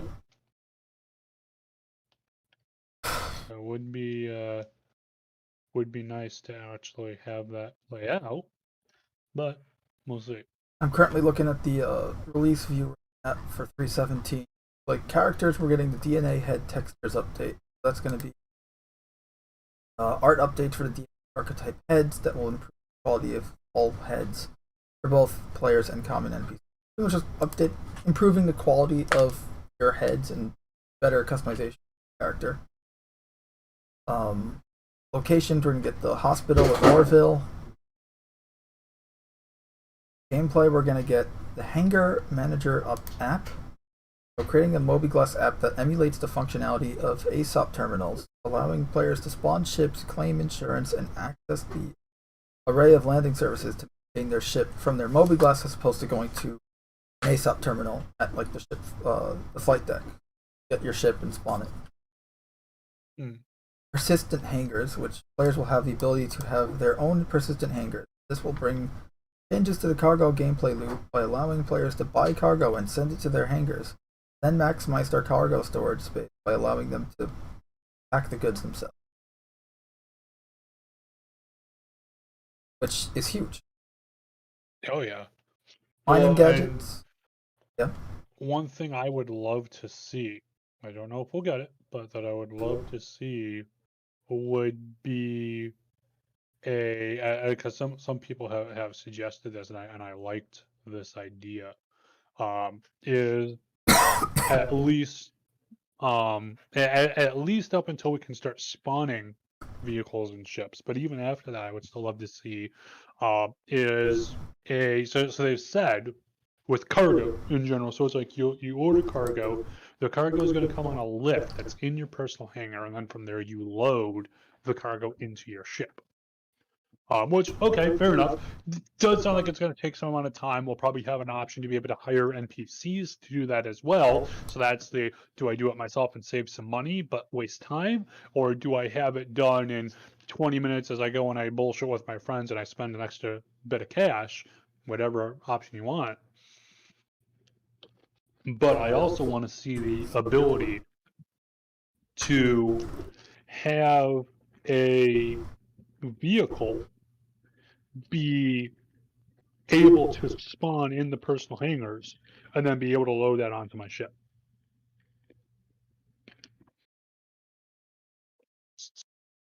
Yeah.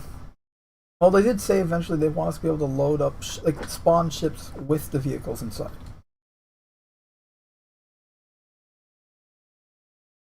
Which would be nice because it would save a lot of hassle and time.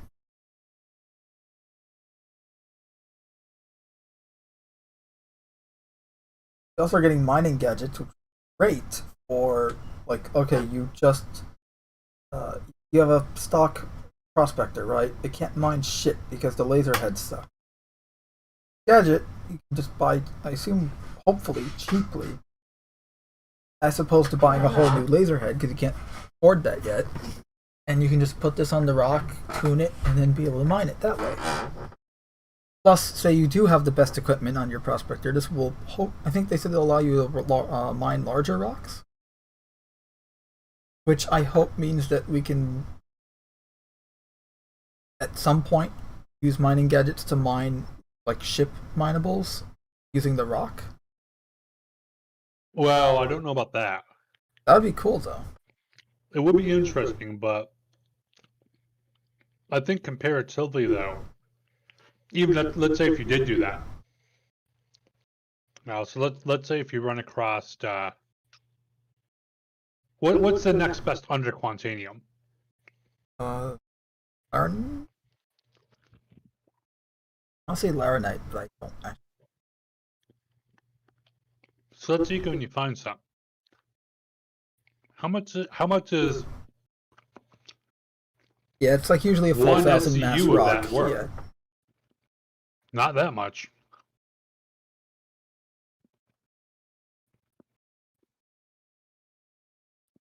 Well, pipe dream aside, mining gadgets will definitely come in handy. New miner. Ship-to-ship refueling is also scheduled for 317, which is, again, this is first quarter, so hopefully as early as March this year, and as late as May or June. Essentially allowing the Starfare to the player can fill those specific. So was implementing a system that will allow players flying specific ships to refuel other ships to get paid for it. The player can fill those specific ships' fuel tanks station using an PR and restock and refuel interface at landing zones and stations. So like the Prospector and I assume other ships based on the wording here, but I'm just gonna stay with the Prospector for now. Sorry, not the Prospector, Starfare. Selling items to shops, which will be great because I have a shit ton of guns and armor I'm never going to use. I like to sell them.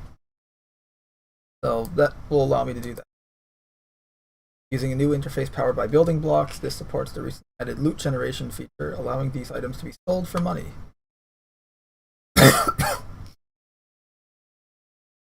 NPC Taxi Mission Tier 0. NPCs will request transport between rest stops and in this mission type, with rewards determined by speed, safety, and comfort, in which the player delivers the NPC to their destination. Oh, I know what I'm doing with. I'm totally gonna accept them. I'm gonna do a mission. I'm gonna get the NPC on board, and then I'm gonna do like 7 combat missions. And then I'm gonna deliver him wonder why they're pissed. And then I'm gonna deliver him to his location and just go, there you go, have a nice day. Just to see what happens. Terrible, horrible, wonderful things. Player interface interaction experience. The player interaction experience, or PI, is a holistic array of complementary features and systems, all related directly to the player. Player status, item status, environment status, as well as interactions with both the game world and objects within it, are covered under these systems. So it's getting a bit of a update, rework.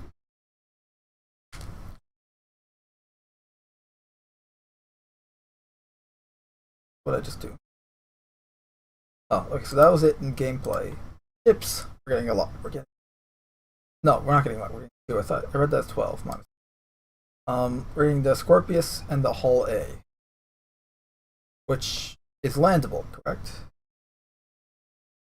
Like the Hull A can land even laden. Yes. Even fully laden. Yes. Okay. Hull A, B, and I. No, C cannot land when fully laden. C cannot. I know. Yeah, I know. At least A and B can. No, because you look at the C. Like it's making a plus sign out of cargo crates even underneath it. No, I want to say I thought that it was able to. It can land, just not fully laden. I thought it could. Like I thought the landing gear extended out enough that it could.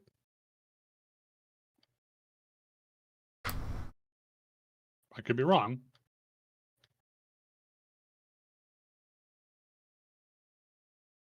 Check the group chat.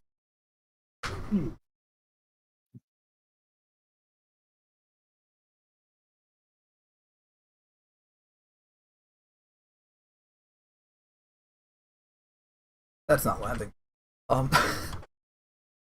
So 318, which is Q2. So ideally June. Here, realistically August. We're gonna get FPS radar and scanning, which I'm excited for. We're getting, assuming it doesn't get delayed. Assuming it doesn't get delayed. Assuming any of these don't get delayed. Pirate Swarm and Vandal Swarm improvements for Arena Commander. A cargo system refactor. So this will allow this refactor of the ship cargo system will allow both found and purchased cargo to be picked up, moved around, and placed in the cargo grid of the ship. Building off of the persistent hangar tech. Actor feature EVA Tier 2. Desperately needed, because EVA sucks right now. Gone on saying this multiple times. I don't think we need to reiterate, but it is. Yeah, we need EVA Tier. Salvage Tier 0 is also coming. Supposedly. Gonna be delayed again. Oh, I expected. We all know it's gonna be delayed again. How far do you think it's gonna be delayed though? I'm expecting at the very least Q1 of 2023. 1 quarter. Oh, I was thinking Q1. At least. Okay, because I was thinking at Q1 of 2023. It's gonna be delayed that far. Like it's gonna be delayed again, and then delayed again, and then delayed again, and then it's gonna be like, okay, it's coming out Q1 of next year, and then it's gonna be delayed again after. We're gonna get hacking gameplay, and we're gonna get 0G push pull. That I can't wait for. A lot of gameplay stuff. 7 gameplay entries in both 317 and 318. So honestly, let's be realistic. They're gonna be pushed back to 320 if they go that high. Ships, we're getting the Hull C and the Drake Vulture for salvaging. Then we're getting the salvage multi-tool, the Grey Cat salvage attachment for the multi-tool. Yep. And then supposedly they want to get 4.0 with or would it be 4.0 with server meshing and pyro? Yes, it would be 4.0. So that would be 4.0 supposedly scheduled for Q3, which is why they haven't updated the roadmap yet. They want to get Q3 of 2022. They want to get static server meshing and pyro out. That is their goal. Odds are it will probably be Q4, if not Q1 of next year. But so that's pretty much what's scheduled after 3. 4.0, if not.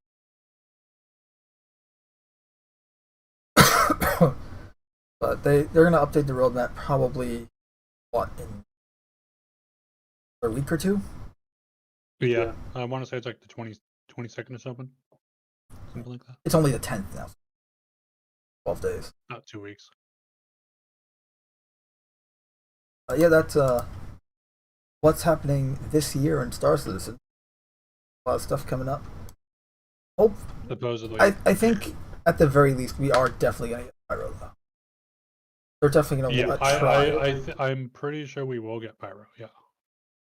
Which means we're getting static server meshing. Imagine we'd get static server meshing first if they have to break it up, because they want to get them in at the same time. But possibly we might get static server meshing Q3 of this, and then Pyro's Q4. I can see that happening. Yeah, I don't know, but I hope that I know it's a foolish hope, but I hope that not too much stuff will get pushed back. Yeah, that Please. definitely. I hope so too, just because a lot of the stuff that's scheduled for this year is stuff that was supposed to be scheduled for last year. And stuff that would be 4 years prior, and that got pushed back. Right, and all this stuff is needed and really good. Gameplay like loops, 0G push stuff. pull. Exactly. Better movement in maneuverability. Being able to actually use 0 effectively. Yeah. But on foot, no less. Stuff like the refactors, the cargo refactor system, and persistent hangars, stuff like that. Be great. But Yeah, I expect we're probably going to see 75% of the stuff we just listed. You think 75, huh? Best. I don't know. What, you thinking I 50, want to 25? see, more than that. I want to see 100%. Well, obviously, what I but I'm think we'll trying to be see, realistic here. So 50 to 75. I'd say like 50. Yeah. Ish. You're speaking in general terms, but Guesstimates, our best guesstimates, 50 to 70. Most.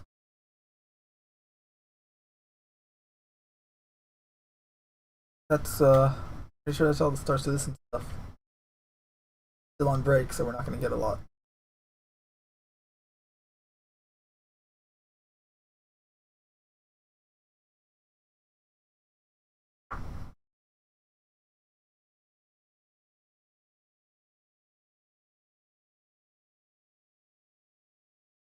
We talk about the non-Star Citizen game news, or do we have anything else? I mean, we can always talk about what's going on with the NFT stuff. You. I'm playing Fallout 4. 700 mods going. Meanwhile, I'm closing in on 700 gigs of mods for Halo. That's it. Casual.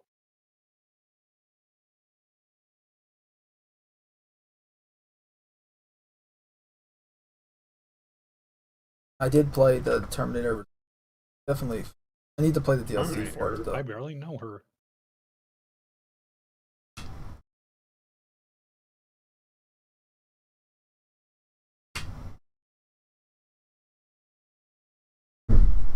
Oh.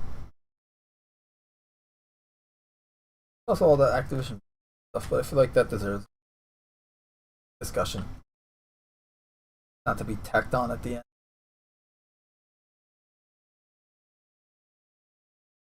Oh, I guess close it down. Sorry, I didn't hear anything you just said. I was fighting a red scorpion. I was saying I feel we should probably talk about the Activision Blizzard stuff at some point as well, but I feel like that deserves a whole new show, like a whole show dedicated, tacked on at the end. So we're not distracted from it, and then it's 5-hour episode again. Distracted. Did you say something? Well,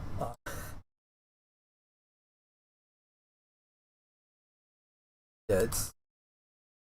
You ready to close it down? I guess. Yeah.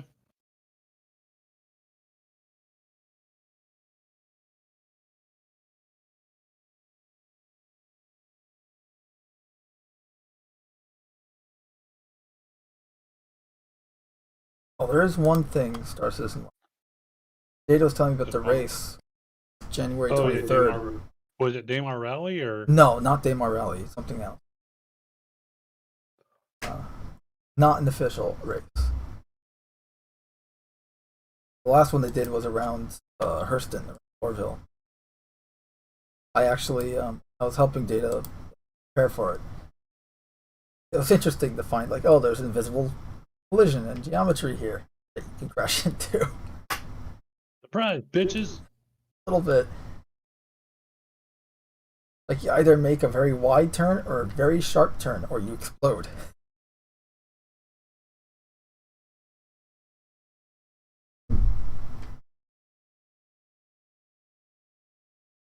They want to do the next one at New Babbage, and they don't performance sucks there.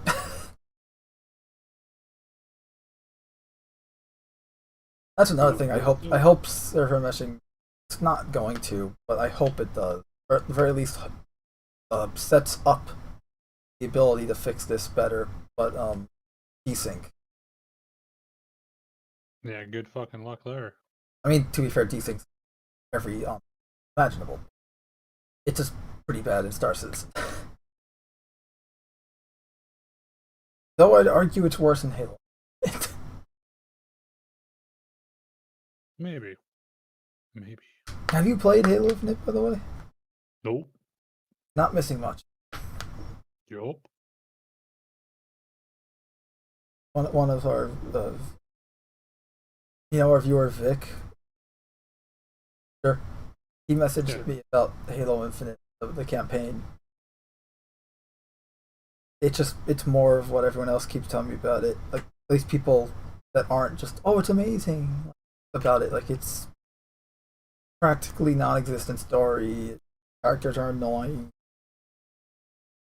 Everything really important is told to you via flashbacks. It's horrible.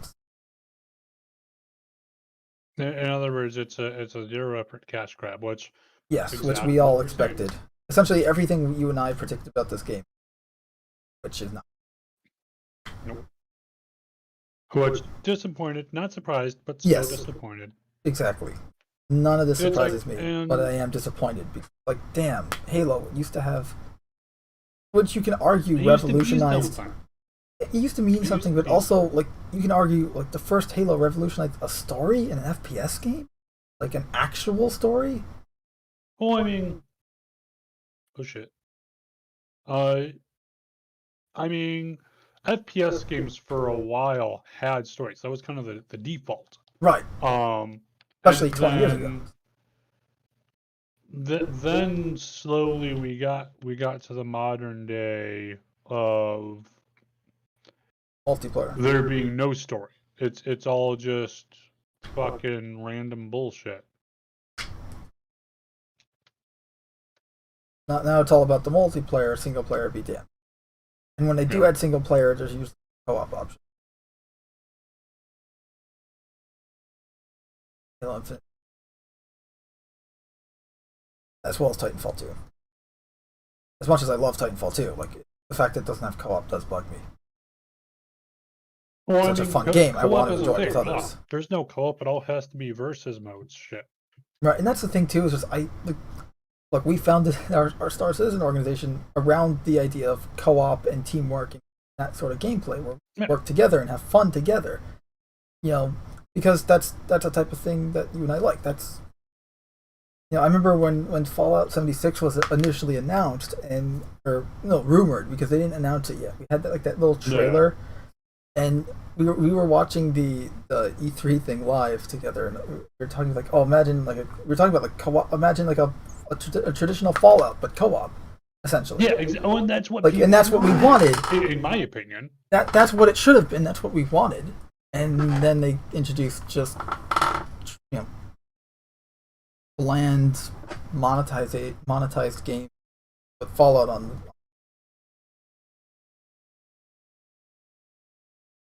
But and that's the thing, like, to me at least, I was never huge on like competitive, like the racing and Call of Duty and stuff. I played Call of Duty, but I like the co-op stuff. I like playing with friends, not against friends. Well, and just in so much stuff too, even the versus just seems to be a lot of low effort bullshit. Oh yeah, because it's minimum viable product. Yeah, that seems to be all we get these days is minimum viable product. And that's the thing. Video games is an art. It's a form of art. Just like film or comic books or a book, you know, it's an art form. But people are forgetting that, and it's becoming, I hate saying this, but it's becoming like, you know, shallow, corporate, empty husks. No, it's exactly what it is. This is why we're so bored by Star Citizen and attached to it. But it's like the last bastion. First off, open development, we have a say where it goes, but also it's what? At least to a degree. To a degree. We're not like going to say, oh, I want it to be exclusively set on Mars. Like, obviously, we can't set it up like that, but in line with their vision. But it's also like the last bastion of traditional games where there were quality, there was story, there was... it's funny because you think about, like, Halo Infinite, Fallout 76. Both games launched with less content than Star Citizen at the time both games launched. Yep. Star Citizen, I'd argue, has more content and definitely more replayability than Halo. Granted, I can only speak about the multiplayer, not the campaign, because I don't have the campaign. I never played it. I have played the multiplayer. And though the gameplay of the multiplayer is fun, getting into that gameplay, actually getting into a match, is such a hassle. You have to jump through so many freaking hoops, whether it's the horrible menu UI, whether it's the freaking the monetization bullshit, like trying to figure out how the hell you customize your character without accidentally buying something. Like all this shit. And you have to like wade through the shit in order to get to the gold. That's not good game design. I don't care if like, oh, but the gameplay's fun. Yeah, but everything around it sucks, and that is still the game. When a game becomes a chore, what's the point? That's why I don't like. You can make a game that has a grind, but it's not a chore. Right. In my opinion. But too many games these days. They want to make it a grind so that you're then forced to pay with money.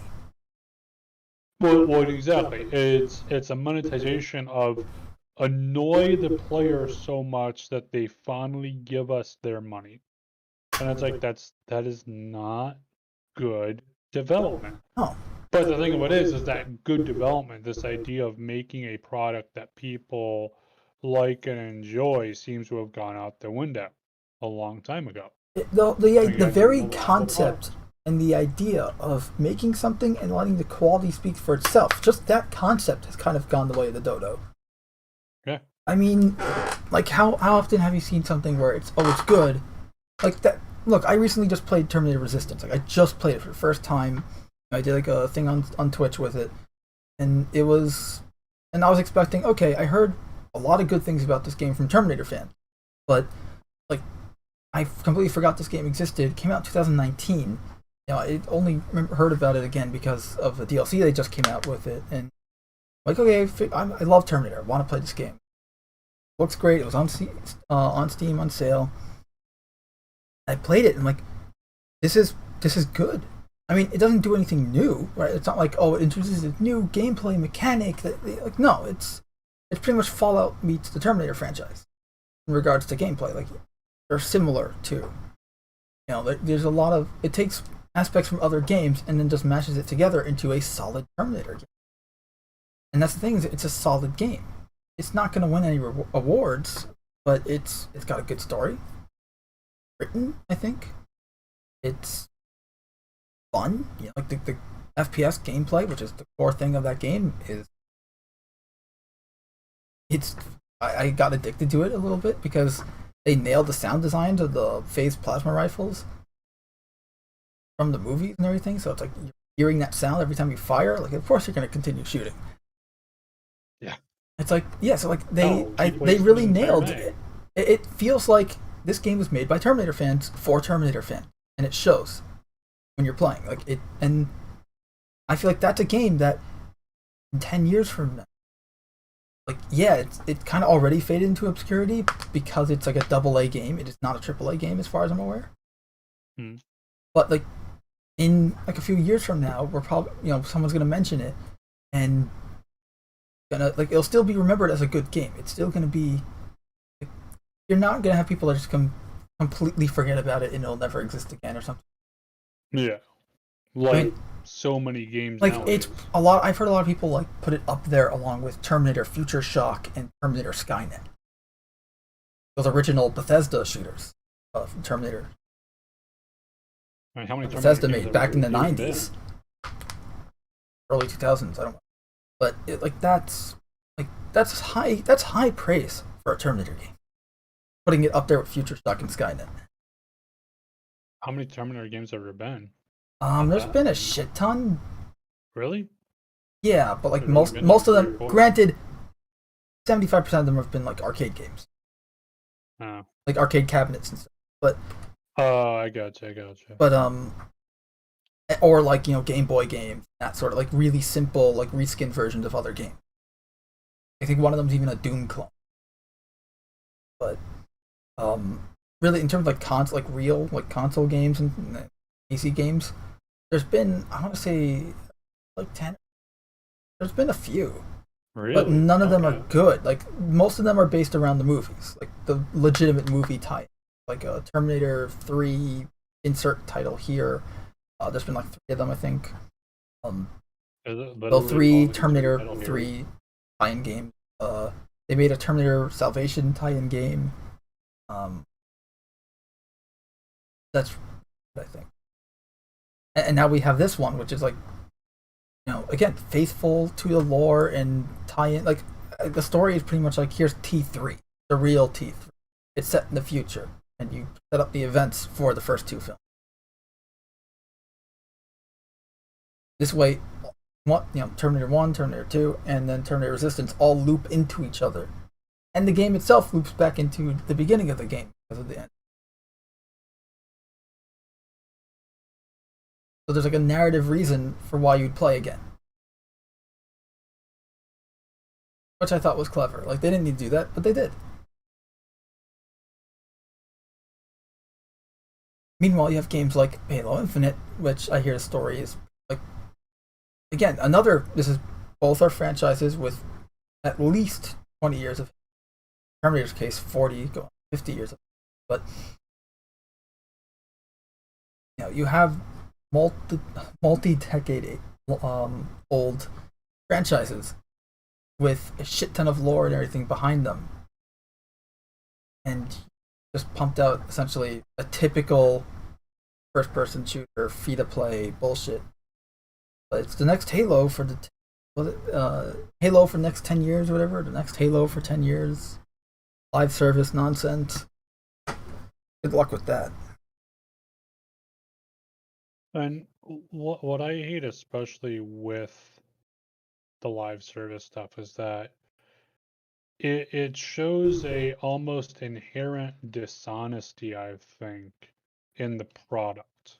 In that they'll say it's one thing, they'll tell you anything you want to hear, but what you get is a shallow husk of even what they promised then, and what they promised then was still nothing. Well, no, you'll get what they promised after 5 years since the game launched. Maybe. You're right. It's like, and it's also another problem is we're seeing, like, yes, games today look amazing, better than they've ever had, without a doubt. In some cases, anyway, depending on art style and your personal taste. But the graphical fidelity is definitely. However, that's the only improvement I've seen in games over the last 10 to 15 years. Maybe not 15, but like 10, 12 years. There's no real innovations in the gameplay or in the games or in the writing. Like, there's no improvements. It's either more the same, or they'll remove stuff and then add them back in and call them new gameplay features, quote unquote. New innovative gameplay, when it's not. It's stuff that's been, like Assassin's Creed, right? They'll remove features from Assassin's Creed. And Origins, they removed a shit ton of the stealth features, like blending in with a crowd and assassinations and stuff like that. And then at least one-hit kill assassinations. The game, right? Right, exactly. And then I heard they add them back in like later titles. It's like, but it's, and they call it like, oh look, new innovative gameplay. No, it's not. It was there in the first game, or second game rather. Blending in with the crowds and stuff like that. That was the whole point of the game. Blending in plain sight, hiding in plain sight. It's literally part of the Assassin's motto. Blending in, I'm pretty sure, was in the very first game.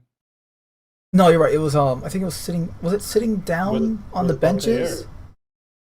Yeah, I want to say that was in the first game too. Maybe, I'm not sure on sitting. I remember one of them wasn't. One of them was like sitting down on benches next to people blending in. May have not been, but I think the crowds was. I think that was in like the trailers and stuff too.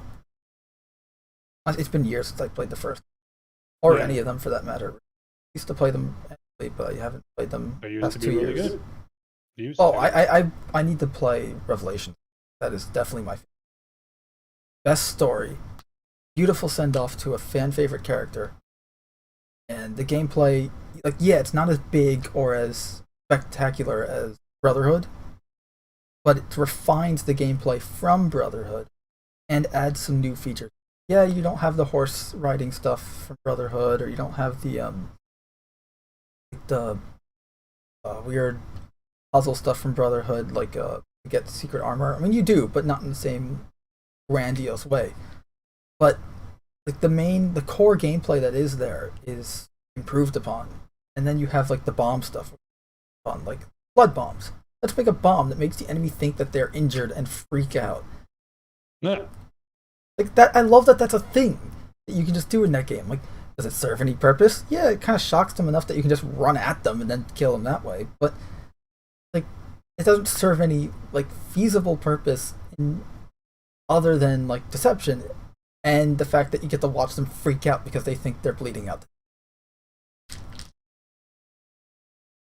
Like, and you get to customize the bombs and make them. Literally, you get the gunpowder, the material that you want to be projected by the explosives, and the casing. Right. You can fine tune it. And you can loot and find different ones. You can purchase them from shops, and you can mix and match them. Make pretty much any combination you want. And I love that. That was like I've sunk hours into just making bombs and then trying out each different type of bomb because I can, and it's super fun. And again, Assassin's Creed Revelations, that came out 22 years ago now, right? 2011. Jeez. Or that's 12 years. Or, I'm sorry. No, 11 years. 11. So it's like that. And I'm still talking about this game. I still play it. Granted, I haven't played it in a year, but I will still play it.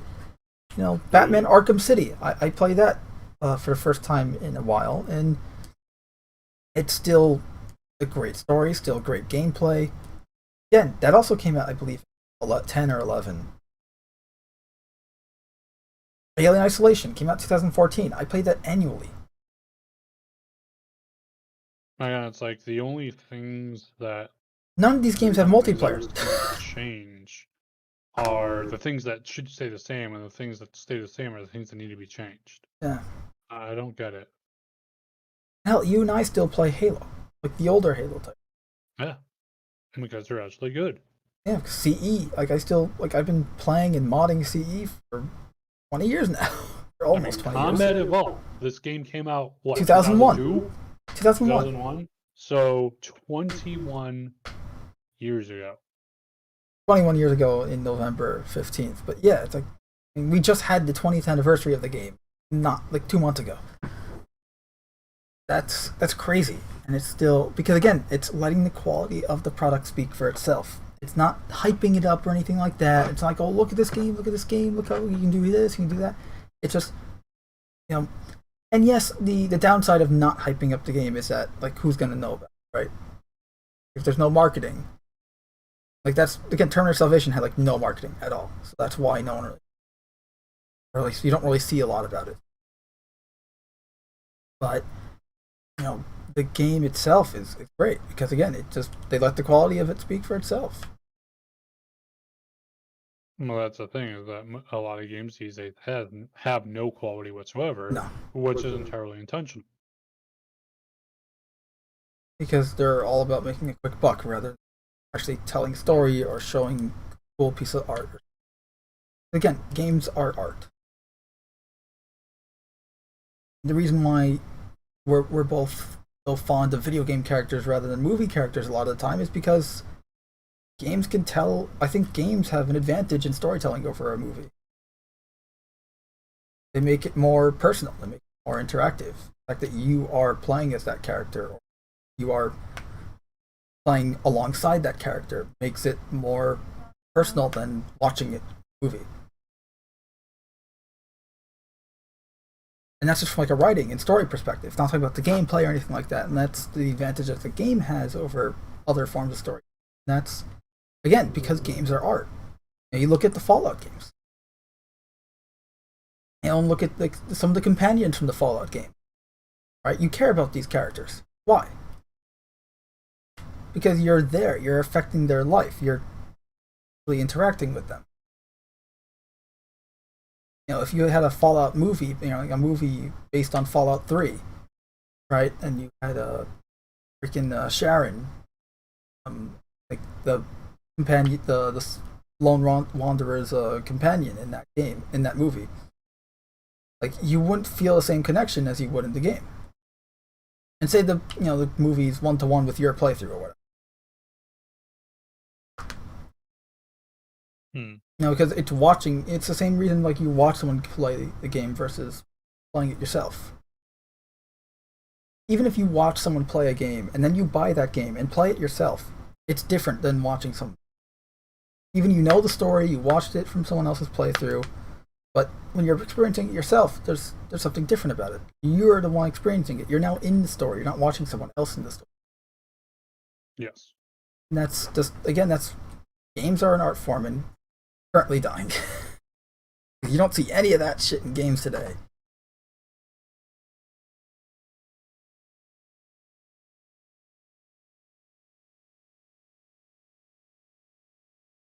By the way, any updates on that Mass Effect 5?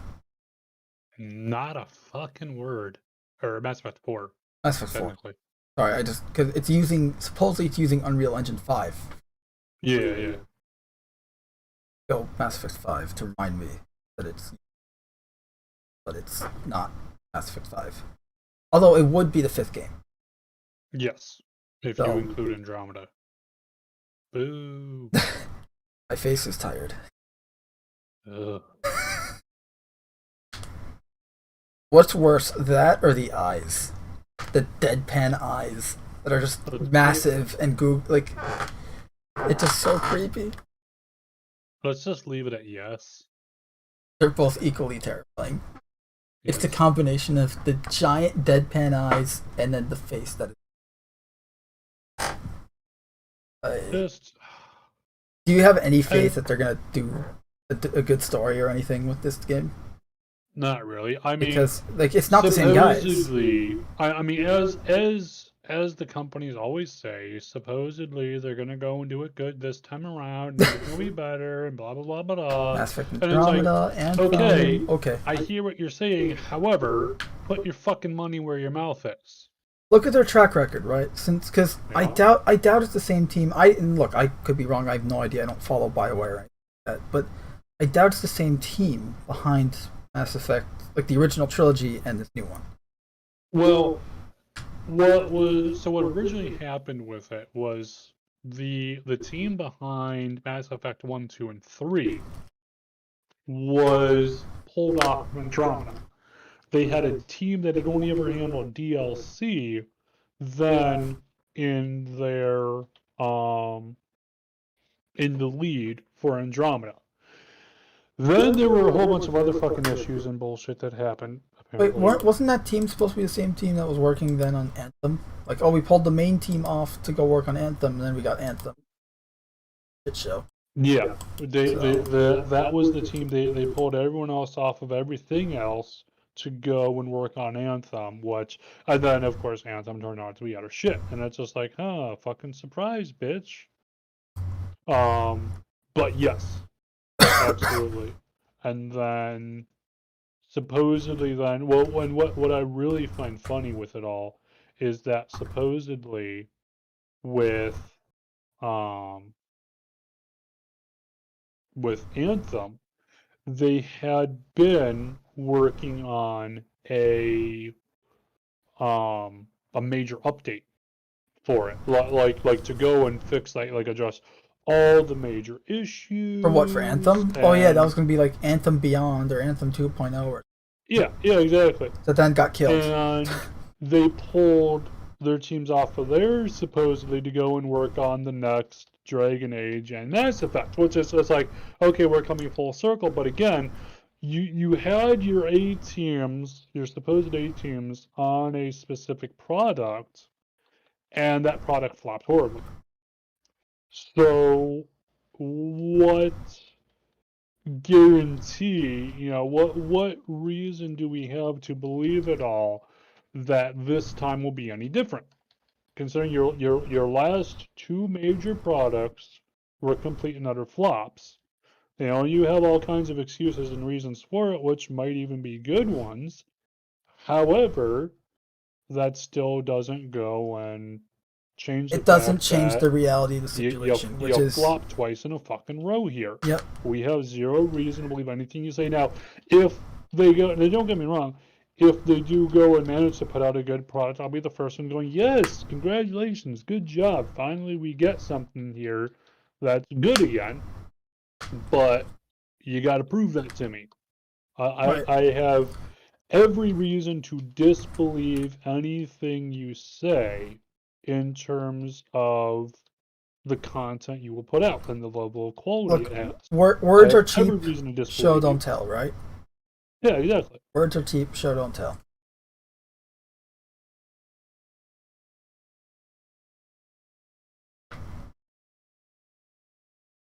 So hopefully it'll be good, but Big hope. who knows really?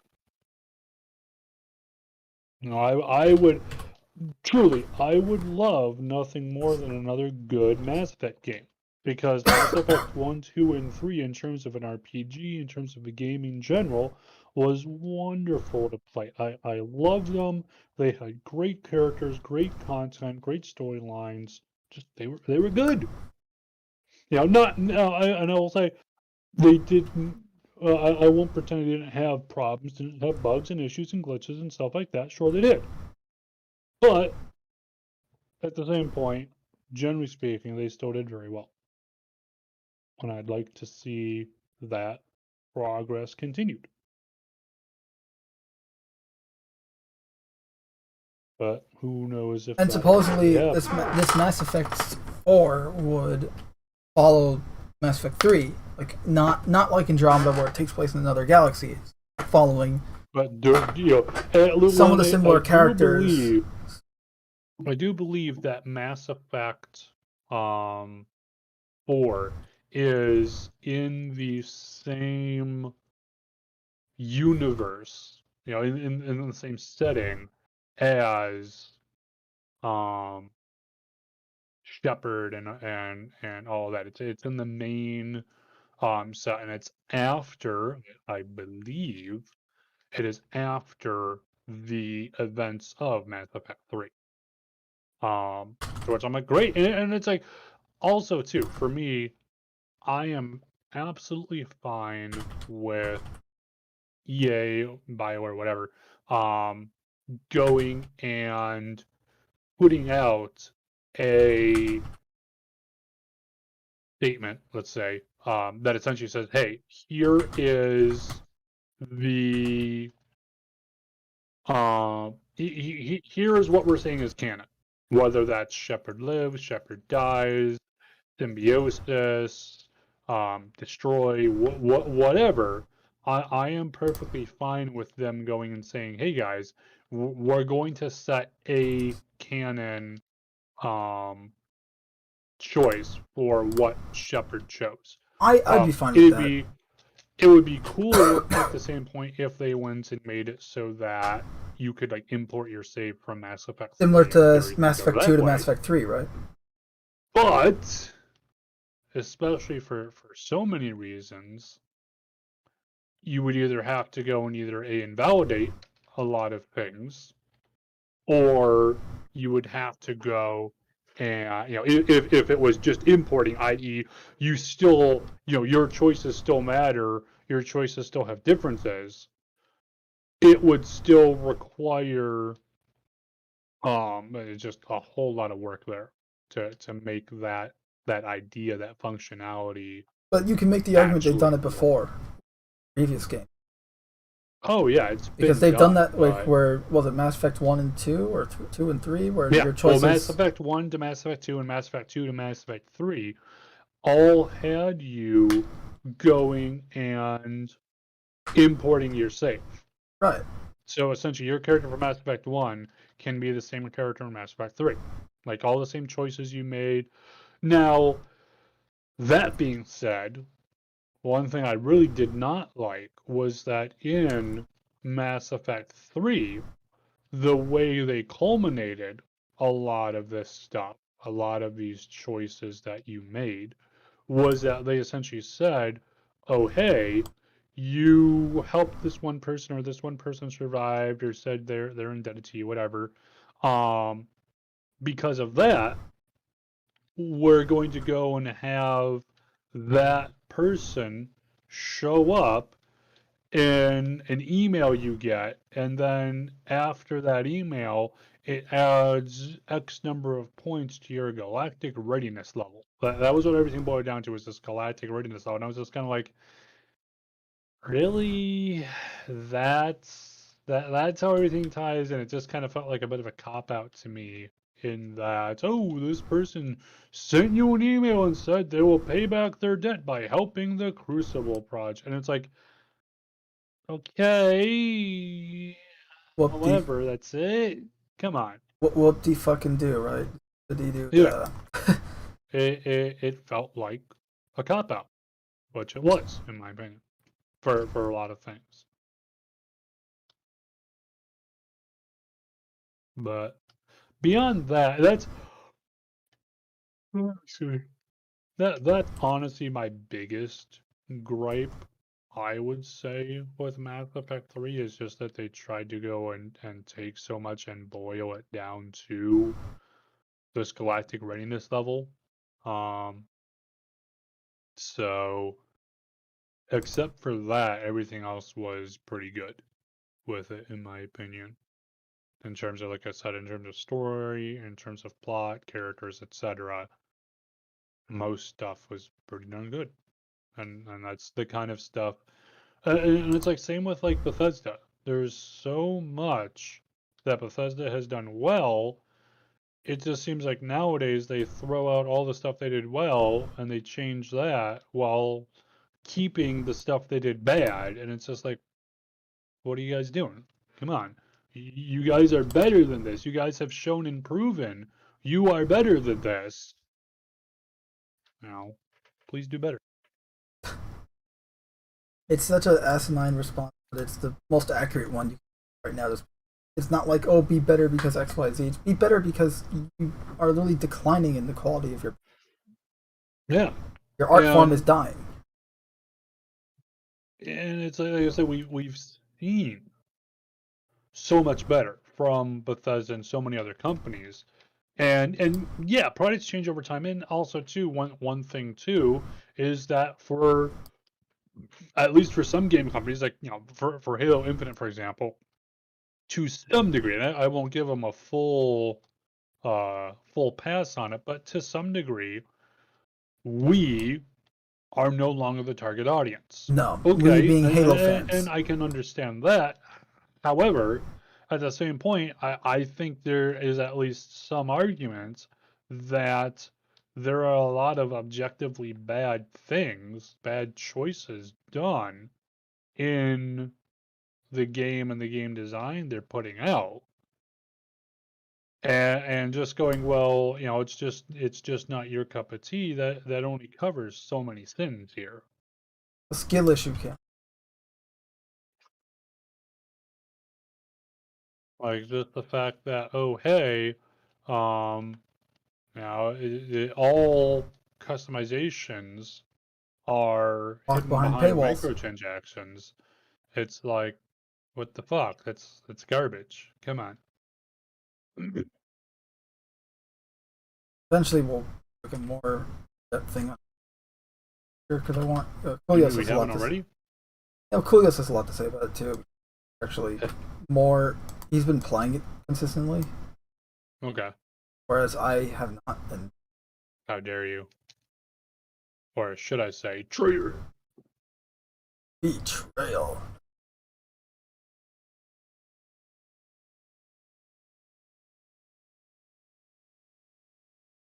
But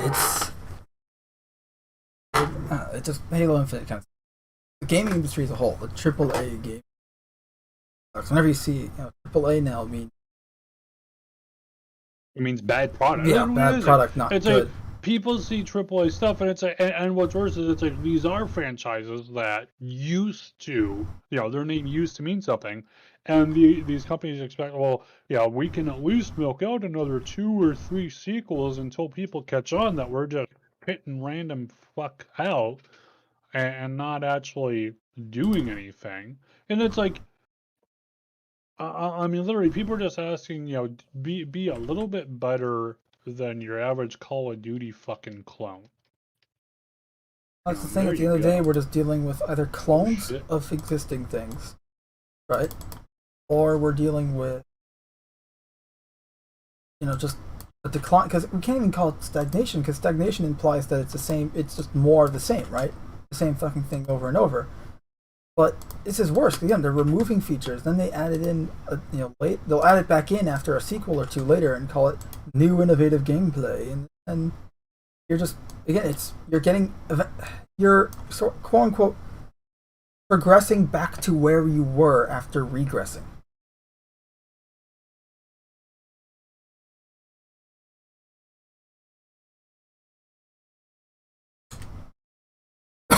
That's pretty much what we're seeing with games.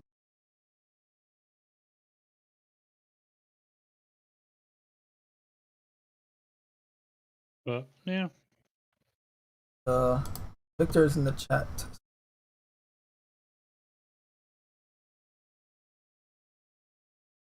The chat because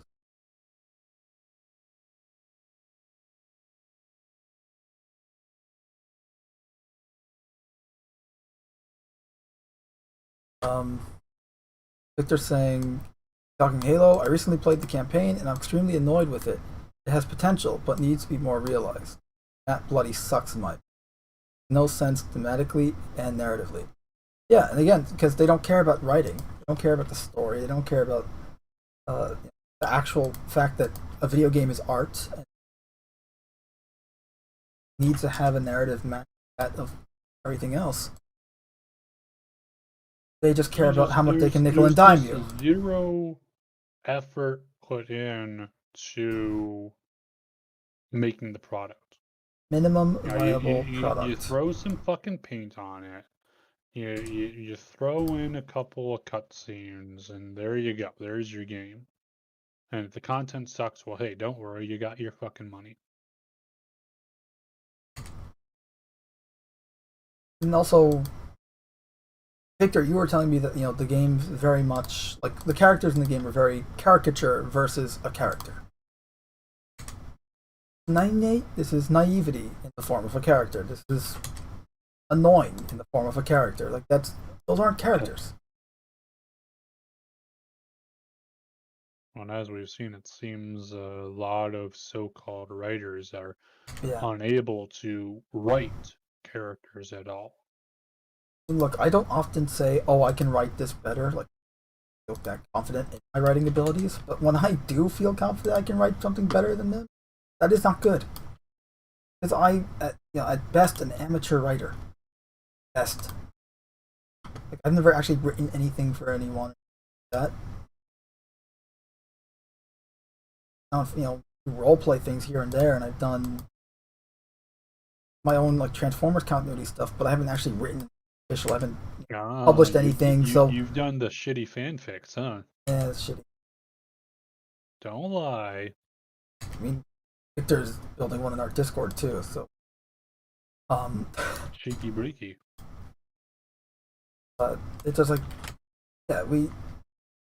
when the fans can do. That's the thing. Is from what I've seen of the campaign. Again, I haven't played it, but from what everyone tells me and from what I've seen of the cutscenes, it seems like fan fiction, like the bad kind of fan fiction. Bad fan fiction. As if anything of the last 6 years has taught us something. 8 years have taught us fan fiction can be fucking good. Victor says, and the gameplay-wise, the map is incredibly generic and boring, and due to the structure of the campaign, it's super barren and empty. Like, realistically, the pilot and the weapon should be switched.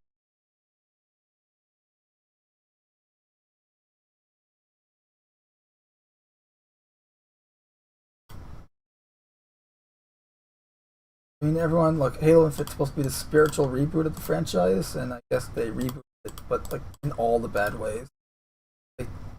There's rebooting, and then there's, as you said, taking away the things that aren't bad, right? Doing away with the actual improvements. Yep. And it's just entirely nonsensical, it seems. In terms of what they do, what they don't do, it's just like, what the fuck?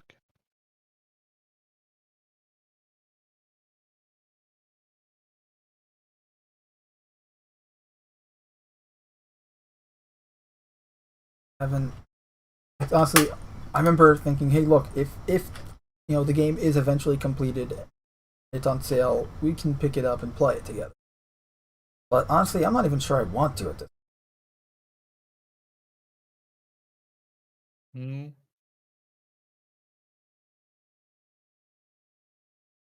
I mentioned earlier, like, yeah, watching someone play the story and then experiencing it yourself are two very different things for good reason. But at this point, like, when the story is bad, you're better off just watching someone else. This way you don't have to experience the crap for yourself, right? And so you save money.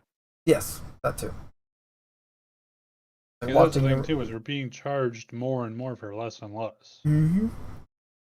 In some cases, literally, like, more so. I mean, because, like, take the Avengers game, right? They just relatively recently they put in Spider-Man in it.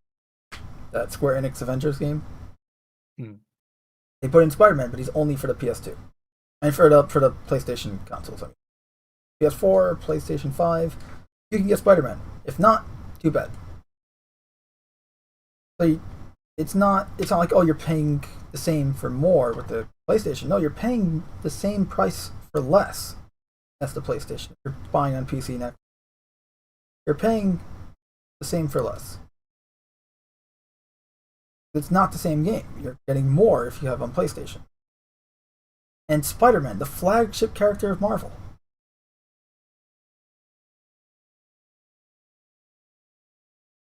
Look, you just need to lower your expectations. Victor says, like, the pilot should be confused and naive one, and the weapon should be Vision Hog. I'm actually tempted to uninstall the game at this point, but I can't refund it, so what's the use? And that's also a problem, is that you can't get a refund. Wait, how did you get it that you can't get a refund?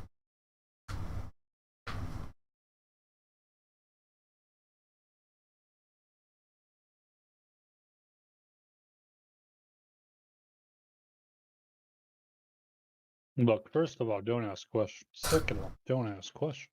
Third of all, that's why. Exactly. Now you're getting it. Okay. You just got a cheeky the bleaky, yeah? Got it on Steam. Really? Steam won't do a refund? If you have more than 2 hours in the game, they won't do it. Really? Yep. And if you have less than 2 hours, they'll refund. What game can you complete? More than 2 hours, nope.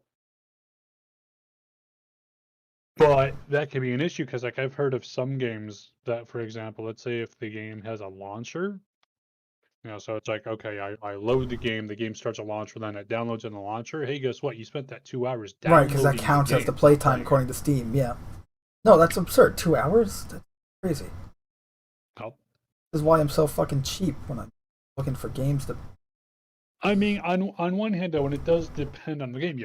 On the one hand, you have games like that where it's like 2 hours, you aren't even playing the game, not really. On the other hand, you have other games where, even if you had like 6 hours, you've beaten the entire game. Yeah. And now essentially you've played it, you got what you wanted out of it, and you're getting a refund. So you got everything, and you had your cake and you ate it too, kind of thing. Right. Well, that's what they want to avoid. And I understand that, but 2 hours is still all.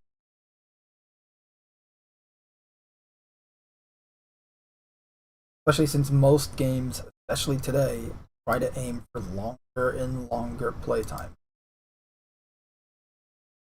Victor says this game's well over 10 hours. Okay. I mean, I guess that's good, but if the campaign's as drawl as you say it is, then that's not good. That means just 10 hours of same drawl.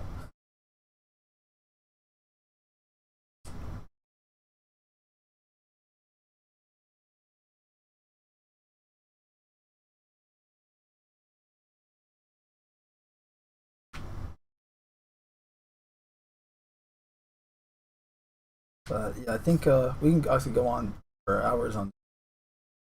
Days, weeks, months, years, evidently.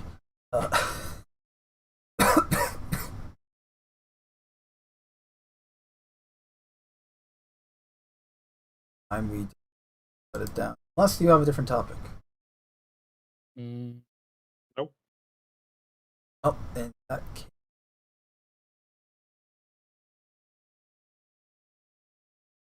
Yeah, I think that's it.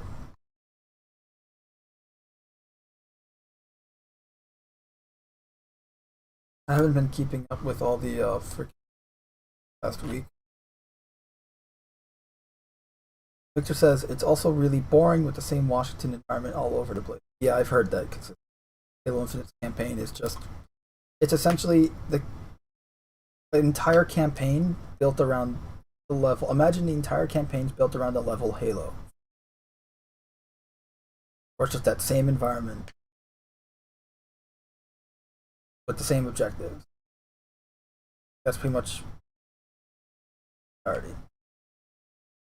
Of course, I've heard people say this as a good thing, but to me that doesn't sound like a good thing because even Halo CE had variety in environment objectives. I mean, stealth missions, full-out combat missions, vehicles, Forerunner installation, the Washington State environment, the snow biome, right? The frozen tundra. Yep.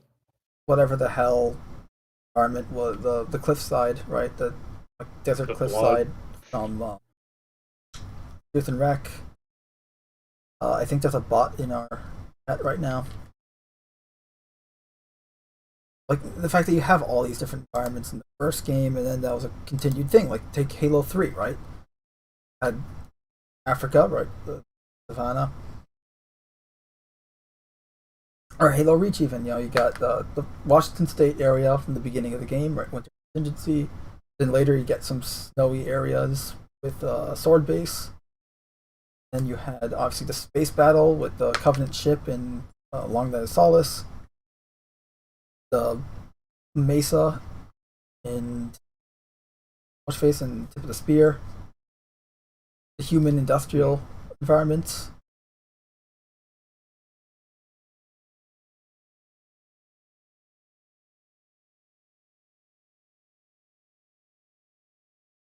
And Victor just confirming what I said, like basically the entire game, same objective. Side objectives are the same objectives you have in Halo from there's just more of them. The more rescuing. But and then it's just like, what's the fucking point? Stuff like that. And again, that was fun for one level, and I've replayed that level a dozen times, modded, non-modded, but as a whole game, no. And that's the thing. That's like just this shit's getting lazier and lazier and lazier and lazier.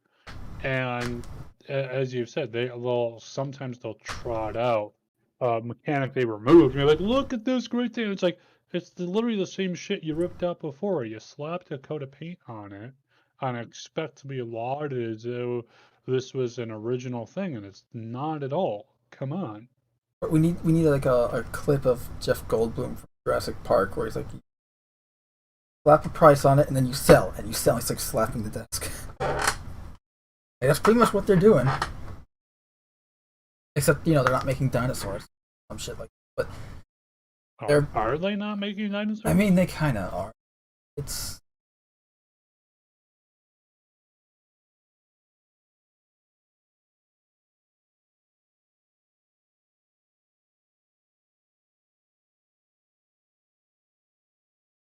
But that's also too why these days it's all about the indie developers.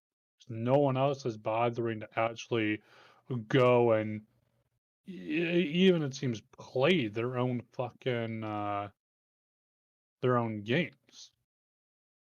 It's like you go and play some of this shit, and you're like, obviously whoever went and get real and play the actual game at all, then they would not have put this out.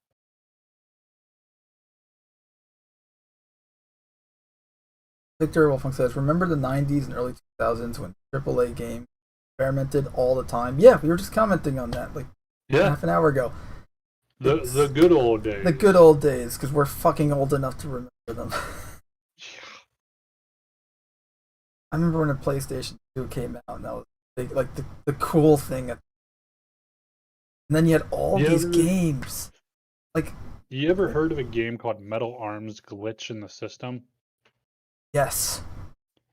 Like that right there is a fucking old game. How about Jack 2 for the PlayStation? These days, it's shit, but even games like, you want to talk about like open world games, right?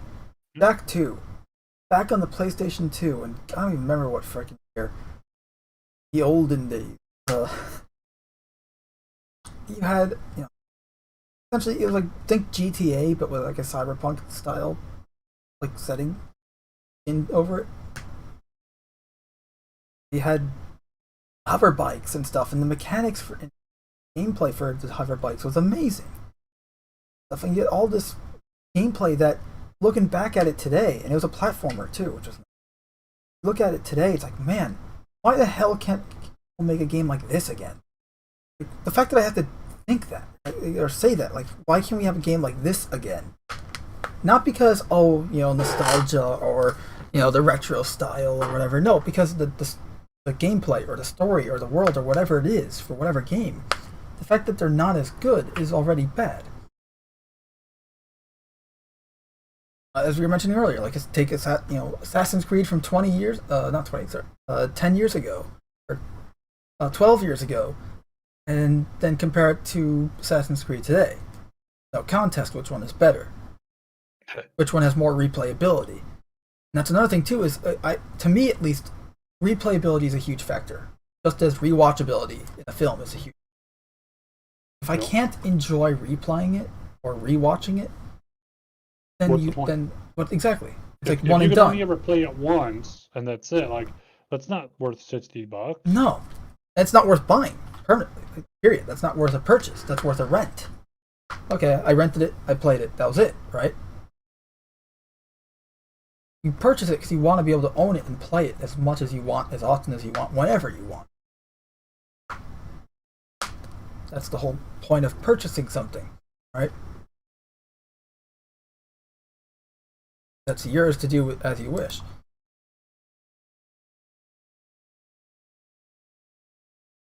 Also, I have to okay this comment. Victor says, I'm not, but I've grown up playing or admiring the old shit because the new shit is just that shit but shiny. Is that shot but shiny. I think he means that shit. Yeah, and that's the thing. It's not even stagnation. It's worse than stagnation. Remove features, add them in later, call them new innovative gameplay when it's not. It's stuff we had in the original. And that's the thing, is like, we're essentially, you move forwards, then, like, looking at it from the 21st century at least, you move forward in game, then you move backwards, and then you move back to where you started to move backwards. And a repeat process. So it's worse than stagnation, but it still has the same effect as stagnation, not actually making any progress. Yep. Like the original Halo trilogy. Yeah, like the original Halo.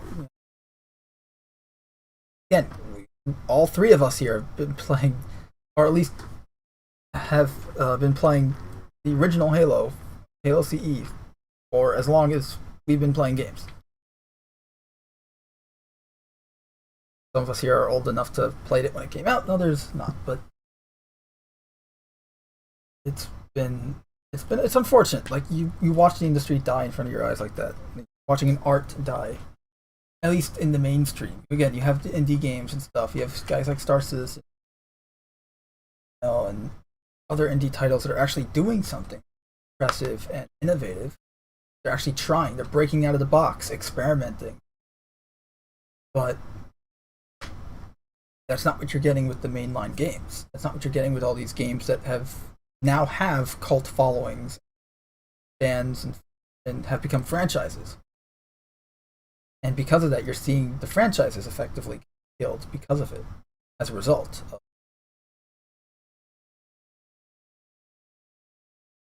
Like, people think of Call of Duty today, it's like it's a multiplayer game. Call of Duty, when years ago, was a freaking single player game, co-op, and then had versus mode, right?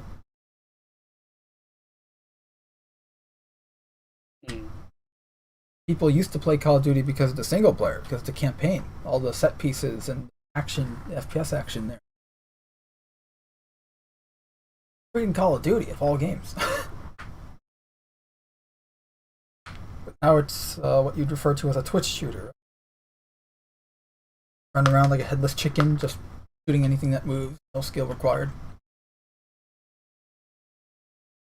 Victor says, and the replayability is why the modding community of any game is awesome, which kind of annoys me about the modern MCC with its lack of mod support. Yeah, well that's the thing too, is anytime they update all of your mods, which means that the modders have to make the mods again for the new update.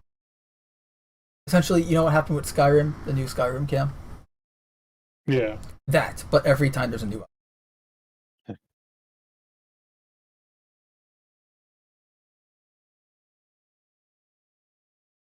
So that's fun. Just that. I mean, we finally got modding tools for MCC. Hold on. After how long?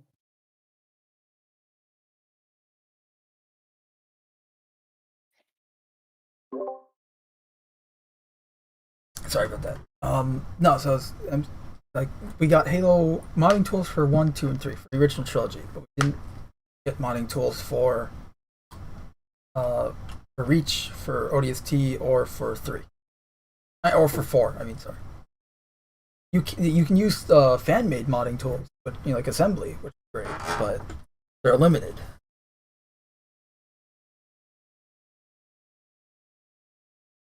If I wanted to make like I have this idea for a Halo 4 mod where it's like a complete campaign overhaul, like swapping pretty much every asset, Chief, so essentially making it fit more the Bungie games, right? So it looks more like Halo.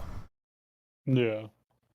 I can't do that until I get the modding tools, because at least I could be wrong. I don't know if there's tools out there, but I don't know how to swap the assets out, models out with the current fan-made tools like assembly. I don't know if you can. Look, where there's a will, there's a way. You just got to make the tool. Pull a CIG here. Yeah. Meanwhile, CIG did talk about mod support, and they are, like, again, it's a end game, post end game plan, right? Like after the game is out plan. Yep. But the fact that they're thinking about it and mentioned it and actually have a whole Spectrum category dedicated to it now is awesome and very encouraging to hear. If you want like your Star Trek mods or whatever, even Halo mods for Star Citizen, they are guaranteed to inevitably. Victor says Titanfall in some alternate universe is the new Halo, and there's like already 3 games and several spin-offs. Yeah. Can we get those here? I mean, honestly, if we do, they're probably not going to. Yeah. Victor says that the franchise's fate of Titanfall's fate makes him so depressed, and it does. It is depressing because the second game was like, not ignoring multiplayer because I played it like twice the multiplayer, but the campaign, the single player, was amazing. It was a really well done story, despite it being a been there, done that type of story. Like nothing was new there, but the way it was executed was, you didn't care. Well done. You were interested in the characters. You were invested in the character of BT, and they even teased a sequel with your helmet flickering, like, oh, BT's still alive. But then they say, no, we're not doing a 3 because Apex Legends.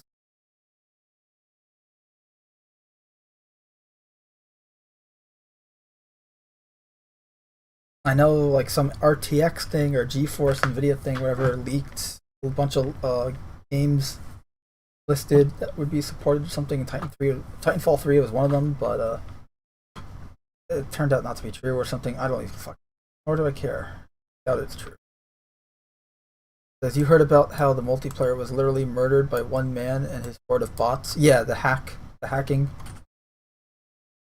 Essentially, it was a hack.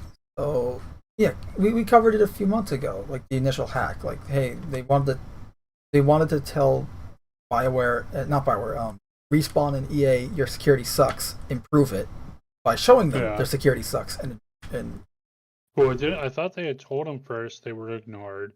And they're like, okay, let me actually show you. I haven't. I'd have to check the story again, but in any case, the multiplayer is essentially completely fucked right.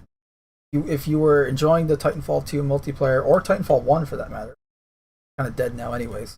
They officially killed it a few weeks ago or a month ago or something. But essentially, Titanfall 1 is now dead. Yeah, if you were a fan of Titanfall 2's multiplayer, I'm sorry, that sucks. Like, just because I wasn't a fan doesn't mean that other people didn't enjoy it or other people shouldn't enjoy it. No, like I just didn't like it. I didn't like how of course people Call of Duty it was compared to the main game. But the gameplay, like the multiplayer being nuked like that by hacking and bots, that sucks. I mean, it sucks in any case, whether it was EA just nuking it, going, hey, we're killing off this game because Apex Legends, or hackers going, we're trying to prove a point to EA, so we're going to kill this game. In any case, it sucks. Yep.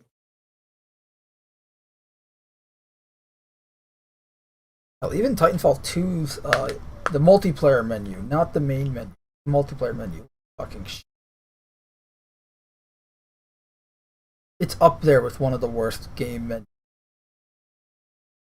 Halo Infinite's up there too. As is Splitgate.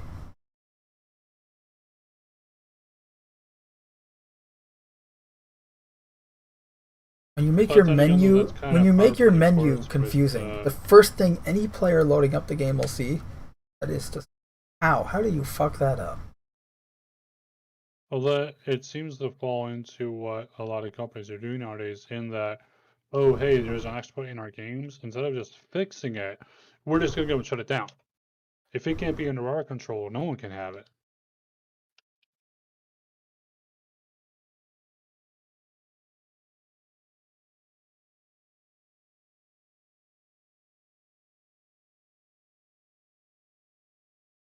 So you were saying about Mass Effect 4 possibly being good? No, I'm kidding.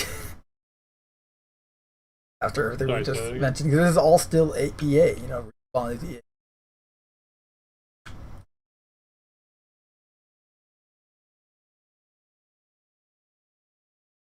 I'm glad I got Titanfall 2 for. I mean, I would have paid for it, but out of principle, I would.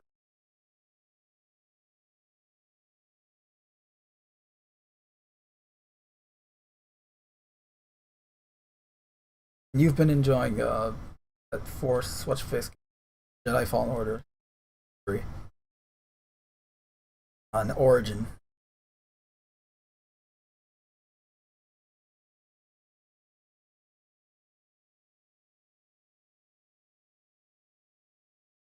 But that's the problem too, is they make these games free to play because look, this way it's free, so everyone gets access to it, and then they nickel and dime you for items that have no real world value.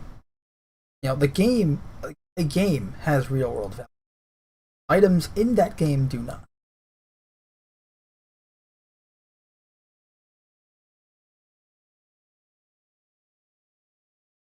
You know what I mean? Yeah. Or are you fighting like a Mirelurk or something?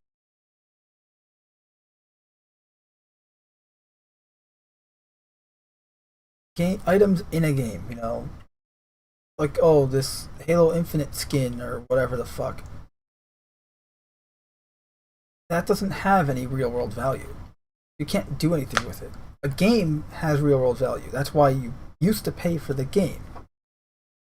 But now it's, let's make more money at the expense of the player because they don't care.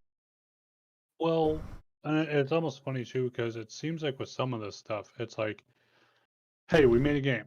Hey, it's not making the money we want. Okay, well, what do we do? Well, we could go and make a better game. No, we're gonna make a worse game, and we're just gonna go and monetize it even harder, make people hate it even more. It's like, and then the cycle just repeats. Yep. Like, I don't get it. And again, we're seeing the decline in the quality of writing, art style, not visuals, like not the fidelity of it, but like the quality of the visual art style and stuff. They're all trying to go for that modern, contemporary, ultra colorful, ultra flashy look that you see in all these different free-to-play games. That's what makes them all sort of look the same. Even Halo Infinite has some degree particle effect. Yep. And again, it's a nosedive in quality, almost every regard. Aside from the visual fidelity, like yeah, they look good. Even with all the ultra flashy shit that I don't like, doesn't mean it doesn't look good. I don't like it, and I don't think it's. And it's definitely not fitting for things like Halo or. You're not allowed to not. Other franchises, but. Okay. It's seeing those dive in quality in every regard, and of course people are accepting it. Like, and the problem is not exclusive to games at all, which is what's worse. Because it means every form of escapism is essentially getting nickel and dimed and turned into a shallow, empty corporate husk of its former self. Movies, TV show, comic books, video games. –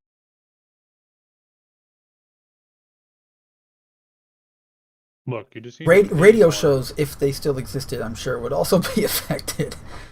You just need to pay more and get less. That's how this works now, right? And if you want more, well, you're just a greedy son of a bitch. Apologize for expecting things to be better than they used to be. How fucking dare you? I'll forgive you, but only if you give more money. $10 for forgiveness pack. Yeah. Victor Wolfong. DLC. Forgiveness deal. The forgiving. But it's a one-time microtransaction. You're gonna have to buy it again. It's a consumable item. You use it once and that's it. You have to buy one again. Yeah, that. Yeah. Like the whatchamface packs in Halo Infinite, the challenge swap. Yeah. Or XP boosts. Victor says, "Hey, here's a neat idea for a Halo game. A horror game about the created conflict. Like the main character is a janitor of a Spartan training facility. AI has gone evil and joined Cortana. Basically, System Shock meets Resident Evil with the Spartans being X." Honestly, I would love to see better than the fan fiction shit we're getting now. Not wrong. I would love if they really want to be like, hey, we want to explore more in the Halo universe, but the current shit's getting old. Give us some games with, like I was saying with TV shows, give us some games with ODSTs. Because that way you can have people who can, and it's like, this has been done before. Halo 3 ODST. Okay, so then do it again, but differently. Yeah. That's the thing too. Just because it's been done before, different setting. Yeah. So it's like you can put them anywhere, anytime. Whether it's before the Spartans ever even fucking showed up, so you could go and make a super prequel, or you could go way in the future. You could do all kinds of shit, Covenant War. You can go to any extreme you want with it. That's the thing too, is like, just because something's been done before doesn't mean you can't do it. It just depends on what's making your doing it different than the last. What's the difference? What's new in it? What's right? good? What like, oh, here's a story about a planet-destroying device, and there's the good guys and the bad guys. Okay, what's different between your version of this type of story and other people's version? Right? Like take Star Wars or take Galactus versus Unicron, right? And Unicron's just Transformers Galactus, a planet-destroying, planet-eating being. Destroys planets and eats them. Like, but obviously, it's like, okay, it's been done before. Yes, but this makes it different because Galactus is essentially just a giant humanoid being that existed before the universe or whatever. Like, he's this cosmic entity. Unicron is a giant transformer. There's obvious differences as well as more intricate differences, and that's how it works. Like that's why it works. I mean,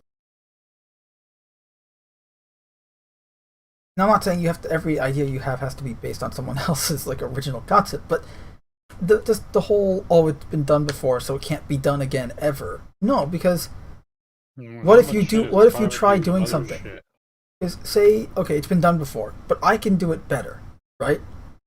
Or just say it's been done before, and then someone else comes along and they do the same thing, but they do it better than the last. Like that's how things improve. That's how you get different types of stories and different just innovations in storytelling and writing. But again, I mean, there was a character and he did the thing and then he died. Oop, there's every single story. Right.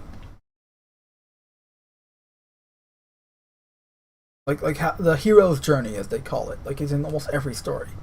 And people sometimes, I've heard someone once like complain about it, and like, and you don't like most. Victor says, I mean, Unicron. Well, of course, if you tell a story differently, it can still be good. I'm not auto-correcting this for you, Victor. I'm reading it as you typed it. Unicorn is cooler, as he's actually able to die. I know you meant Unicron, but unicorn. Every time I hear unicorn in the context of Unicron, I think to that horrible, horrible Headmaster's dub. This is Unicorn. Soon the Earth will be a part of me. And it's just a ball with Galvatron's head and limbs. It is both the saddest and most hilarious thing ever in Transformers. Damn you. Damn me as well. Indeed, Victor. Damn me indeed. No, but I do... Honestly, I like both, because I grew up reading freaking Marvel Comics and Galactus and all that. And Galactus to me was like, he's the coolest villain, but he's not... Like, he can also not be a... Unicron is the coolest villain, and he is always a villain. You know, like, Galactus will not always be a villain. Unicron is always a villain. That's the difference to me. Like, the main difference to me is like, you know, Galactus will like, oh, I will help you because this guy is trying to destroy the universe. I live there. Yeah. Versus Unicron's just like, I'm just trying to eat Cybertron. You guys are in my way. I did love the Guardians of the Galaxy answer to, you know, why do you want to go and save the galaxy here? Because I'm one of the idiots living in it. Yeah. It's like, that's valid a very reasonable point. answer there, huh? It's the Tick in the 90s did something like that, where it's like these aliens are going to destroy the Earth. Like, the Earth? That's where I keep all my stuff.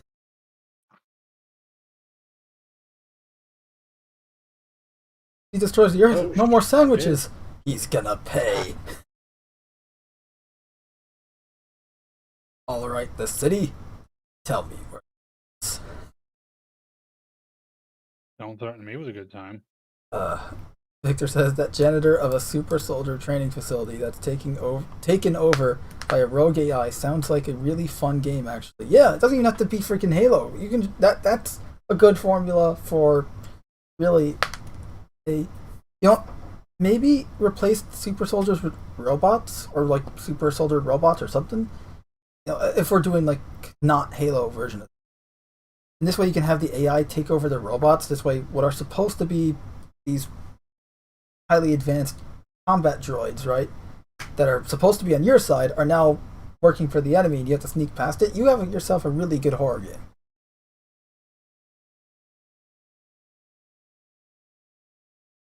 I just found a 249 saw in my game.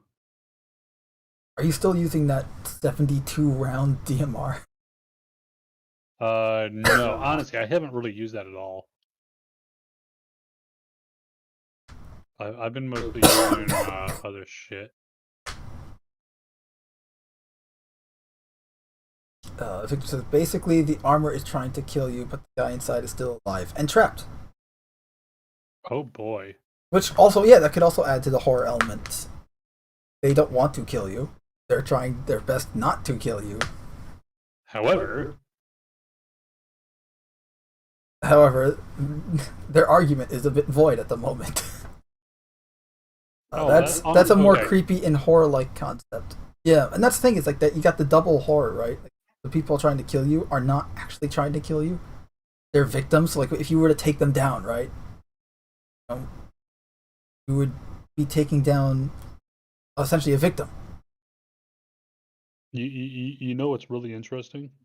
It's an interesting concept. Like you can play a lot, like whether it's Halo or not, you can play a lot with that type of story. And With the two programs I was looking at, the customization options, and one of the ones is magazines. It'll actually let me. It normally has just like a belt fed box on it. This thing actually lets you load. Like one of the options is a 30 round 5.56 magazine stuck in the side magazine well. It's like that's accurate to how a fucking saw works. That's amazing. nice. Sorry, I'm geeking out over this thing. No, I love when I see like a gun working as a gun should. Like how many times in video games do guns, shotguns specifically, not work like they do in the Most of the time, right? honestly. Yeah, like that's why I like some of the ballistic guns and stuff. Even the energy guns have that level of care into them, where it's like, hey, this loads and I can fucking chambers rounds and everything like a real gun. And they even modeled like the barrel, like when you run out of ammo, S-38 pistol, 10mm. Like you can actually see the chamber and the barrel inside there when the slide is all the way back.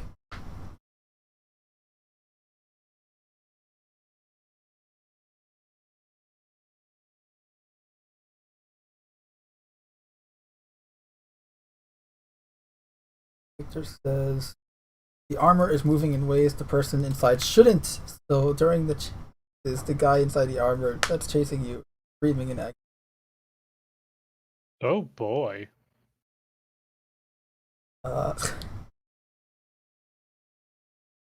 We've got some more freaking bots.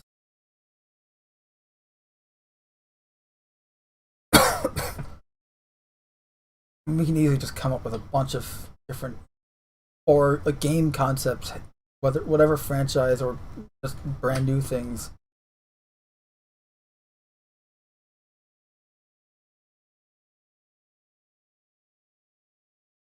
It is cool, Victor. I don't think it would work in Halo specifically because they made a point in one of the books that AI cannot take over the armor. At the time, I think it was in Bad Blood. How bad is the blood? Very bad. But like again, the concept works in and out of Halo, and it's a good concept. I'm on board. I thought you were Mando. Har har har har har. Sure. What? I don't know her. Well, yeah, it's just a shame because we're seeing all this crap. Who's like, I don't know, just games are not what they used to be. They don't make them like they used to be. That is the truth.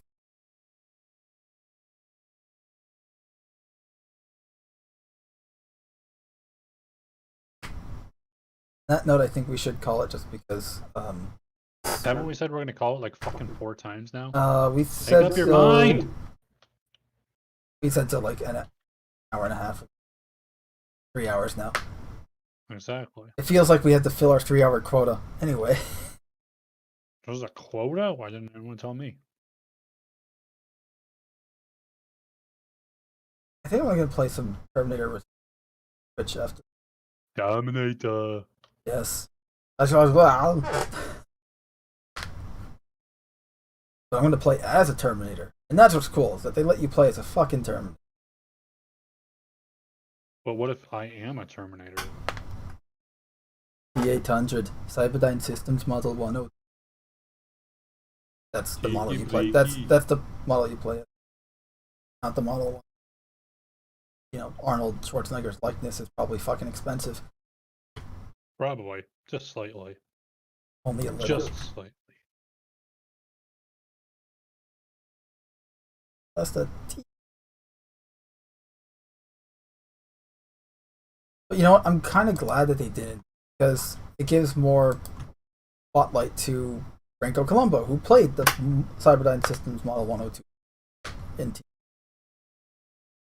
Yep, I'm totally gonna play that. Until he terminates you.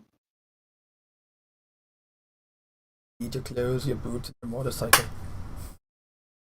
Oh, don't threaten me with a good time. Ride 'em, cowboy. Alright. Real quick though, before we shut it down. No, the merches. The things that people buy. Merchandising, where the real money of the movie is. Goddamn bots, man. 3 bots today. We get more bot viewers than we do people viewers. Is that a good thing? Don't ask questions. What if we start talking about the vaccine and all that shit that YouTube doesn't want us to talk about? Why? Yep, merchandising. Because, damn it, I have rent to make. I mean, I have a job, but That's where all the money's been going. Yeah. I thought I like gonna buy a fucking I like making these things. They're fun to make, and if I get to make money in the process, then so fucking be it. You know, if you're good at something, never do it for free. Is that what they say? So you're telling me I should be telling dad jokes for money? I mean, my God, I have a really bad idea. Dad joke video. It's just you going out. No. Back and forth dad jokes between us. The real monetization of it is I tell dad jokes. They pay me to stop. That's the realistic version. Yes. I mean, we can probably just put a bunch of them on t-shirts. Probably actually. I mean, I have a fucking t-shirt that says, "This is not the t-shirt you're looking for." Well, what if it is? Then don't purchase it? Wait a minute, that's not right. Don't ask questions. We don't do that here. See? See? Yeah, right in the kiss eye. But speaking of Terminator, in the words of the Terminator, I'll be back. No, you won't. That's what my parents said too. No,